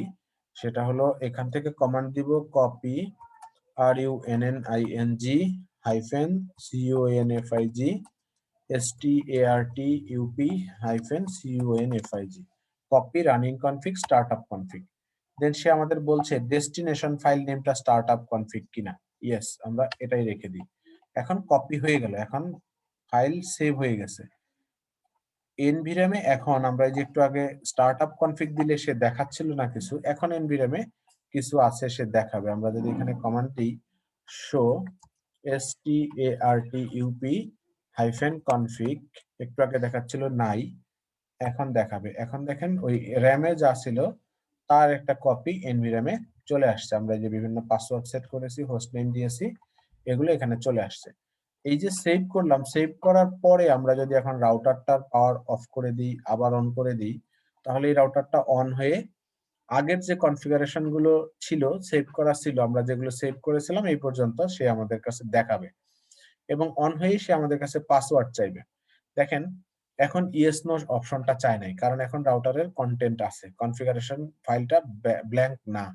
যখন রাউটারের কনফিগারেশন ফাইল টোটালি ব্ল্যাঙ্ক থাকবে, রাউটার একেবারেই ব্ল্যাঙ্ক কনফিগারেশন নিয়ে রান করবে, তখন হচ্ছে রাউটার অন হয়েই আমাদের কাছে ইয়েস নো অপশন চাইবে। এখন সে ইয়েস নো চাইতেছে না, ইয়েস নো চাওয়া মানে কনফিগারেশন নাই। এখন একটা পাসওয়ার্ড চাচ্ছে, এই পাসওয়ার্ড 123 দিলাম। এবার ইউজার মোডে চলে গেলাম, এবার হচ্ছে এনাবল, এটা হচ্ছে ASD, এই পাসওয়ার্ড দিয়ে আমরা হচ্ছে প্রিভিলেজ মোডে চলে গেলাম। এখন একটা কাজ করব, সেটা হচ্ছে কনফিগার টার্মিনাল, আমরা এই লেখাগুলো মুছে ফেলি। কনফিগার টার্মিনাল এর হোস্ট নেমটা আমরা চেঞ্জ করে দিব, HOSTNAME, হোস্ট নেমটা চেঞ্জ করে সে এটা করে দিলাম যে বাংলাদেশ, বাংলাদেশ করে দিলাম। দেখেন বাংলাদেশ দেখাচ্ছে, বাম পাশে চেঞ্জ হয়ে গেছে। এখন এই যে চেঞ্জটা হলো, এই চেঞ্জটা কিন্তু হলো শুধুমাত্র র্যামে, এনভিরামে কিন্তু চেঞ্জ হয় নাই। আমরা যদি এখান থেকে এক্সিট করি, কোডে যদি লিখি শো RUNNING হাইফেন কনফিগ, এটা যদি লিখি, তাহলে সে হোস্ট নেম দেখাচ্ছে বাংলাদেশ। আবার যদি আমরা লিখি শো STARTUP হাইফেন কনফিগ, তাহলে তখন সে দেখাচ্ছে ঢাকা রাউটার। দুই জায়গায় দুই রকম দেখানোর কারণ হচ্ছে কনফিগারেশন ফাইলটা সেভ করার পরে আমরা আবার একটা চেঞ্জ করেছি, তারপরে আর সেভ করি নাই। এনভিরামে আছে হচ্ছে সর্বশেষ সেভড কন্টেন্টটা এনভিরামে থাকবে, আর র্যামে থাকবে হচ্ছে সর্বশেষ কনফিগারেশন ফাইল, রানিং কনফিগ যেটা আছে, আমরা লাস্ট যে কনফিগারেশন করেছি এটা হচ্ছে র্যামে দেখাবে, আর সেভ করা যেগুলো আছে এগুলো হচ্ছে এনভিরামে দেখাবে। এই অবস্থায় রাউটারকে যদি আমরা রেখে দিই, তাহলে কিন্তু রাউটার কাজ করবে with Bangladesh, host name Bangladesh নিয়ে সে কাজ করবে। কোনো কারণে রাউটারটা যদি রিস্টার্ট হয়ে যায়, সে হ্যাং হয়ে রিস্টার্ট হলো, বা পাওয়ার ফেল করলো রিস্টার্ট হলো, বা আমরা এরকম এখানে বাটন চেপে রিস্টার্ট দিলাম, যে কোনো কারণে রাউটারটা রিস্টার্ট হলে তখন হোস্ট নেম দেখাবে হচ্ছে এটা ঢাকা রাউটার, এটা দেখাবে সর্বশেষ সেভড কন্টেন্ট যে পর্যন্ত আছে এই পর্যন্তই দেখাবে। এই জন্য রাউটারে যখনই আমরা কাজ করব তখন অবশ্যই কনফিগারেশনটা সেভ করতে হবে, কনফিগারেশন করেই অবশ্যই কনফিগারেশনটা সেভ করে নিতে হবে, সেভ না করলে সর্বশেষ সেভড কন্টেন্ট দেখাবে। এবার আমরা কিছু ইম্পর্টেন্ট জিনিস জেনে নিই, সেটা হচ্ছে আমরা এই যে কনফিগারেশন কমান্ড লিখতেছি, যেমন লিখতেছি শো runing-config, এটা যদি আমরা না লিখে শর্ট কমান্ড লিখি, Cisco router short command support করে, ম্যাক্সিমাম অপারেটিং সিস্টেম সাপোর্ট করে। যেমন আমরা যদি এখানে sh লিখি, তারপরে যদি রান লিখি, তাহলে ওই পুরো শো রানিং কনফিগ কমান্ডটা যে কাজ করতো এই sh রান শো রান, মানে আমরা কমান্ডটাকে একটু সংক্ষেপে দিলাম, এই sh রানও ঠিক একই কাজ করবে। দেখেন এটা ঠিক একই কাজ করতেছে, শো রানিং কনফিগ যা দেখাইতো সেও ঠিক একই জিনিস দেখায়। start এটা যদি দিই তাহলেও সে স্টার্টআপ কনফিগ যা আছে দেখাবে। Cisco operating system short command support করে, কিন্তু প্রবলেম হচ্ছে আমরা সিসিএনএ লেভেলে বা নট অনলি সিসিএনএ লেভেল, যে কোনো পরীক্ষার জন্য যখন প্রস্তুতি নিব তখন আমরা এই শর্ট কমান্ড ইউজ করতে পারবো না। এই যে আমরা sh রান দিলাম, দিয়ে এন্টার দিলাম, প্রতি শর্ট কমান্ডের জন্য 1 নম্বর করে কাটা যাবে, প্রতি শর্ট কমান্ডে 1 নম্বর করে কাটা যাবে। তো শর্ট কমান্ড কাজ করে কিন্তু আমরা কখনোই ইউজ করব না। আবার কি হবে, এই sh লিখে আমি যদি ট্যাব দিই, কিবোর্ড থেকে ট্যাব, তাহলে শো চলে আসে। রান লিখে যদি ট্যাব দিই তাহলে রানিং কনফিগ চলে আসে।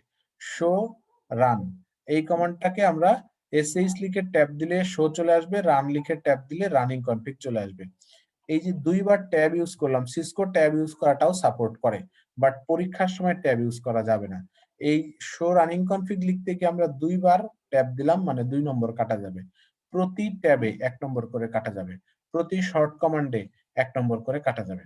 কাজেই এইভাবে আমরা শর্ট কমান্ড ইউজ করতে পারবো না, আমরা ট্যাব ইউজ করতে পারবো না। আমাদের ফুল কমান্ড স্পেলিং করা শিখতে হবে, একদম স্পেল লিখতে হবে, এভাবে শো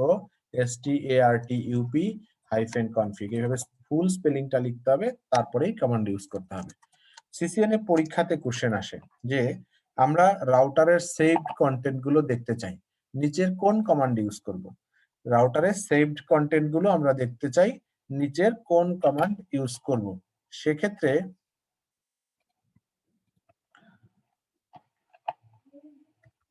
ধরেন এরকম হয় যে এ তে আসলে হচ্ছে SHOW STARTUP CONFIG, এটা হচ্ছে এ। তারপর হচ্ছে বি তে হচ্ছে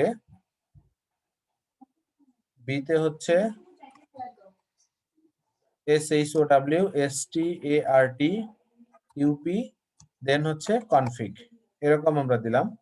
তারপর হচ্ছে সি তে হচ্ছে শো STARTUP-CONFIG,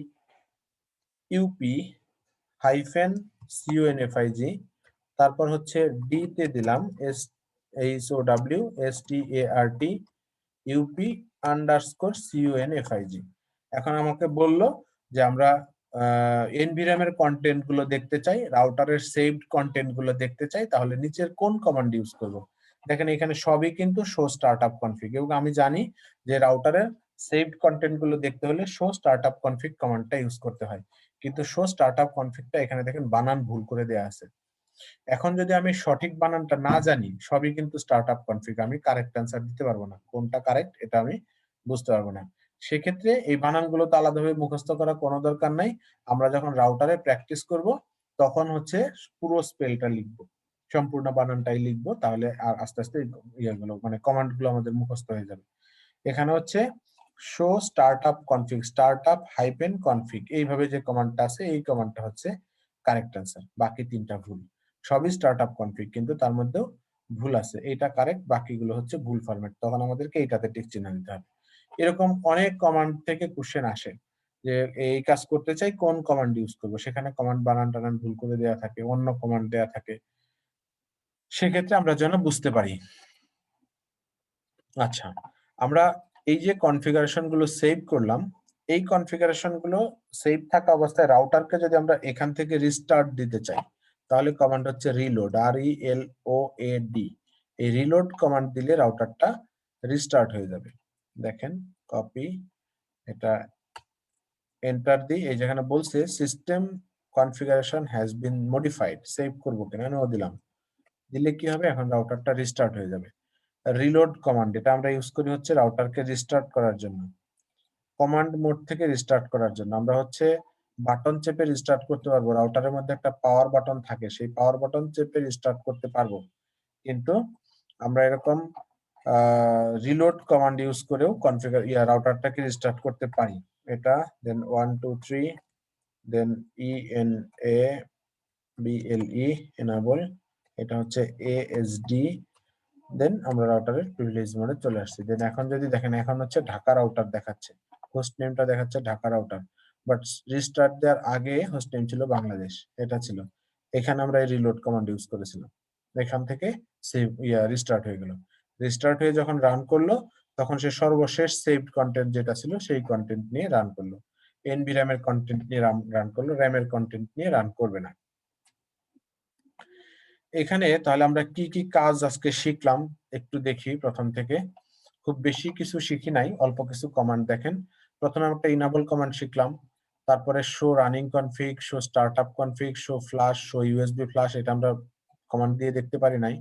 তারপর কনফিগার টার্মিনাল, তারপর এখানে শিখলাম হোস্ট নেম কিভাবে চেঞ্জ করতে হয়, তারপরে লাইন কনসোলে কিভাবে ঢুকতে হয়, কিভাবে পাসওয়ার্ড চেঞ্জ করতে হয়, লগইন কমান্ড দিলাম, enable password, enable secret, service password encryption, copy running config, startup config এবং reload, টোটাল 15টা কমান্ড আমরা প্র্যাকটিস করলাম আজকে।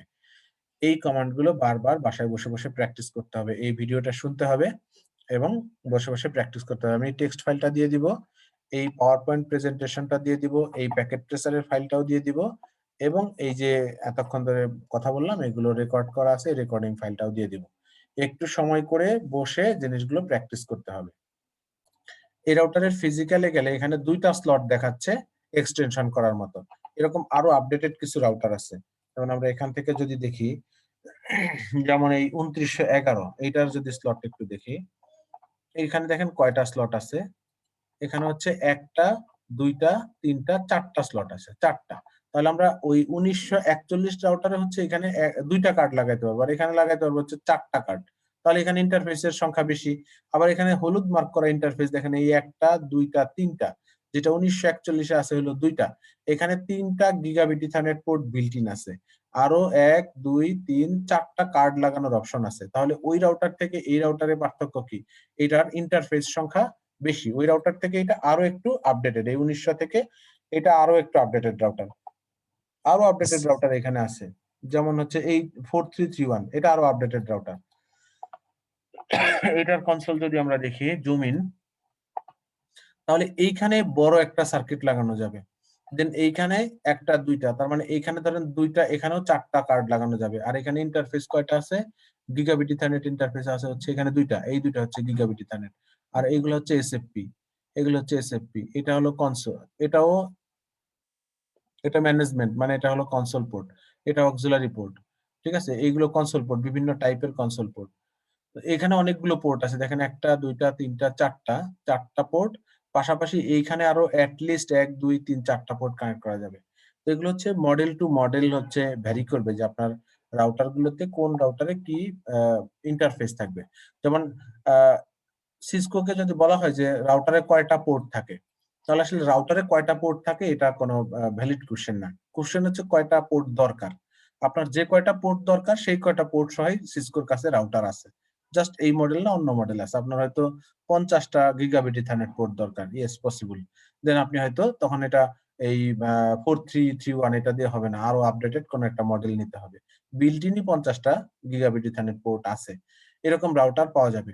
তো যে কোনো সংখ্যক ইন্টারফেস সহ রাউটার সিসকোর আছে, এবং সিসকো বলেছে যে কয়টা ইন্টারফেস আছে এটা তোমার কোনো কোশ্চেন না, কয়টা লাগবে, যা লাগবে সে বানাই দিবে, যা লাগবে সে ওইভাবে বানাই দিবে। আপনার 2000 পোর্ট সহ রাউটার দরকার, ইয়েস দ্যাট ইজ পসিবল, তার কাছে নাই, সে বানাই দিবে। এবং সিসকো এরকম একটা প্রতিষ্ঠান যে সিসকো প্রোডাক্ট তৈরি করার পরে গোডাউনে ফেলে রাখে না, অর্ডার পাওয়ার পরে সে হচ্ছে প্রোডাক্ট তৈরি করে। অর্ডার পাওয়ার পরে প্রোডাক্ট তৈরি করে এবং তৈরি করার পরে সরাসরি শিপমেন্ট করে, ক্লায়েন্টের কাছে সরাসরি পাঠিয়ে দেয়। তো সিসকোকে ক্লায়েন্ট যা বলে সিসকো সেইভাবে বানাই দেয়। এখন আপনার যে কয়টা ইন্টারফেস দরকার সেরকম রাউটার সে বানাই দিবে। এই মডেলগুলো আলাদা আলাদা হচ্ছে মূলত এই জায়গাটাতেই পার্থক্য, যে এক এক মডেলের রাউটারে এক এক সংখ্যক এক এক টাইপের ইন্টারফেস আছে। স্যার ঠিক ওই আছে? যে একটা জায়গায় বললেন যে অক্সিলারি ইন্টারফেস, এটাতে কি আমরা ডায়াল আপ মানে কি মানে আইপি ফোন গুলো কানেক্ট করতে পারবো যেগুলো হোম ল্যানের মাধ্যমে না চলে? না, এটা হচ্ছে ডায়াল আপ ইন্টারনেট কানেক্টিভিটি একসময় আমাদের দেশে ছিল, যেটা হচ্ছে ফোন লাইনের ভিসেট সাথে যেটা কানেক্ট। স্যার, হ্যাঁ, ভিসেট কানেকশন যেটা? না ভিসেট না, এটা হচ্ছে আমি যদি একটা ছবি এঁকে দেখাই, এটা অনেক আগে ছিল এখন আর নাই। সেটা হচ্ছে আপনার বাসায় একটা ফোন লাইন আছে, যার বাসায় ফোন লাইন ছিল এক সময় তারা এই কানেক্টিভিটিটা ইউজ করতে পারতো। দেন এই ফোন লাইনটাকে একটা ওই যে প্লাস্টিকের একটা বক্সের মধ্যে প্রথমে ইন হয়, এখান থেকে বের হয়ে এটা চলে যায় হচ্ছে একটা মডেমে। এটা হলো একটা মডেম, এটা হচ্ছে একটা মডেম। এই মডেমটা কি করে ফোন লাইনকে দুইটা ভাগে ভাগ করে। একটা হচ্ছে টেলিফোন সেটে চলে যায়, এটা হচ্ছে একটা টেলিফোন সেট। এটা হলো একটা সেই আগের আমলের টেলিফোন সেট টাইপের একটা টেলিফোন সেট এটা। আর এইখান থেকে আরেকটা কানেকশন চলে যায় হচ্ছে কম্পিউটারে, এটা হলো একটা কম্পিউটারের সাথে। তাহলে এই কম্পিউটারটা কিন্তু কানেক্ট হলো মূলত টেলিফোন লাইনের সাথে। দেন এইখানে তখন হচ্ছে এই যে আমরা এখন পিপিপিওই কানেকশন যেরকম ইউজ করি মাইক্রোটিক দিয়ে, ওইরকম একটা ডায়াল আপ ফোন নাম্বার এখানে ইনস্টল করে নিতে হইতো। দেন এটা ফোন করলে এই টেলিফোনকে যেভাবে ডায়াল করতে হয় এখানেও ঠিক ওই নাম্বারে ডায়াল করলে, এই টেলিফোনে ডায়াল করলে যেমন টুট টুট টুট টুট শব্দ হয়, এখানে ওইরকম শব্দ হইতো। শব্দ হয়ে কি হইতো, এই ফোন লাইন দিয়ে এটা একটা আইএসপি সার্ভারের সাথে কানেক্ট হইতো, হয়ে সে ইন্টারনেট রিসিভ করতো। যখন এই রাউটারটা ইন্টারনেটে কানেক্ট, পিসিটা ইন্টারনেটে কানেক্ট হয়ে যাইতো, তখন আর এই লোক ফোন করতে পারতো না, মানে এই লাইনটা তখন বিজি হয়ে যেত।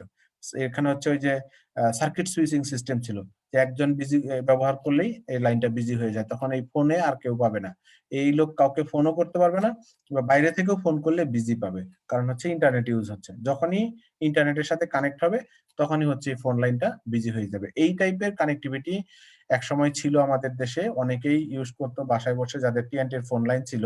এখন তার আমরা এগুলো ইউজ করি না, কারণ হচ্ছে এখন আমাদের মোবাইল ফোনে ডাটা অন করে হটস্পট অন করে দিয়ে আমরা কানেক্ট করতে পারি। এগুলো তো কস্টিং বেশি ছিল, ফোনের বিল দিতে হইতো, ইন্টারনেটের বিল দিতে হইতো, মডেম কিনতে হইতো, অনেক ঝামেলা ছিল, দরকার নাই, এখন আমরা মোবাইলে হটস্পট অন করেই কাজগুলো করতে পারি। তো এই টাইপের কানেক্টিভিটি যখন ছিল তখন হচ্ছে আমরা আমাদের এই টেলিফোন লাইনের সাথে এরকম মডেম দিয়ে আমরা অক্সিলারি পোর্টের একটা কানেক্টিভিটি করতে পারতাম। ঠিক আছে? এখন এই টেকনোলজি আমাদের বাংলাদেশে নাই। বাংলাদেশে বিটিসিএল খুবই সীমিত আকারে এরকম সার্ভিস এখনো দেয়। বিটিসিএল এর আছে এরকম একটা সার্ভিস, এখনো আছে। কিন্তু খুব জনপ্রিয় না, মানুষ ইউজ করে না এগুলো। কারণ হচ্ছে ওই সার্ভিসের থেকে আমাদের মোবাইল ফোনের ডাটা অন করে হটস্পট কানেক্ট করাটা কম্পারেটিভলি ইজি এবং চিপ। অনেকটা কস্ট ইফেক্টিভ। কাজেই এই ধরনের সার্ভিস এখন আর কেউ ইউজ করে না। এই জন্য আমরা হচ্ছে রাউটারকেও এইভাবে কানেক্ট করতে পারি না। স্যার বিটিসিএল তো আরেকটা ওই যে জিপন টেকনোলজি নিয়ে আসতেছে স্যার, মানে হ্যাঁ, সেম জিপন টেকনোলজি, হ্যাঁ। ওই জিপন জি। টেকনোলজিও কিন্তু এই টাইপেরই। জি জি সেটাই ঠিক আছে? বলতেছিলাম। এই টাইপেরই জিপন টেকনোলজি, এবং জিপন টেকনোলজি দিয়ে বিটিসিএল এখন কিছুটা সাকসেসফুল, সেটা হচ্ছে রিমোট অঞ্চলে। হ্যাঁ, জি অনেক জি জায়গায় আছে যে আপনার ওই গ্রামীণ ফোন রবি মুখে যাই বলুক 4G 5G অমুক তমুক, ওই ঢাকাতে কাজ করে, ঢাকার বাইরে গেলে তো ওই 2G ও কাজ করে না ঠিক মতো, তাই না? সেই জায়গাগুলোতে হচ্ছে টেলিফোন লাইন দিয়ে, এখন তো বিটিসিএল এর টেলিফোন লাইন হলো ফ্রি। আগে তো টেলিফোন লাইন দিতে হলো আপনার বহু টাকা পয়সা লাগতো, তারপরে হচ্ছে দাদা সিরিয়াল দিয়ে গেলে নাতি লাইন পাইতো, বাপ পর্যন্ত এটা পাইতো না, এরকম অবস্থা ছিল। এখন সেই যুগ নাই। এখন বিটিসিএল এই জিপনটাকে আপনার জনপ্রিয় করার জন্য ফ্রি টেলিফোন লাইন দিচ্ছে, প্লাস হচ্ছে খুবই কম খরচে রিমোট অঞ্চলগুলোতে এই কানেক্টিভিটি দিচ্ছে, যেখানে ওই মোবাইল ফোনগুলোর ইন্টারনেট কানেক্টিভিটি ভালো পায় না। আপনার 4G তো পাই না, 3Gও পায় না, 2G পায় সব সময়। সেই জায়গাগুলোতে তারা এই টেলিফোন লাইনের মাধ্যমে ওই জিপন টেকনোলজি দিয়ে ইন্টারনেট কানেক্টিভিটি দিচ্ছে, এবং বেশ ভালো ব্যান্ডউইথ নাকি পায়। আমার কয়েকটা অফিস ইউজ করে ঢাকার বাইরে, তারা ভালোই সার্ভিস পায়। তাতে সার্ভিসে তারা স্যাটিসফাইড। ওই আগে যে মডেম ইউজ করতো তার থেকে এখন ভালো ভালো সার্ভিস পাওয়া যায়। স্যার আইপিটিভিও স্যার এইভাবেই সংযোগ দিবে নাকি? শুনলাম আইপিটিপি এভাবেই কানেক্ট হবে। জি জি। দেন আর কারো অন্য কোনো কোশ্চেন? স্যার আপনি যে এই যে প্রেজেন্টেশন গুলো দিতেছেন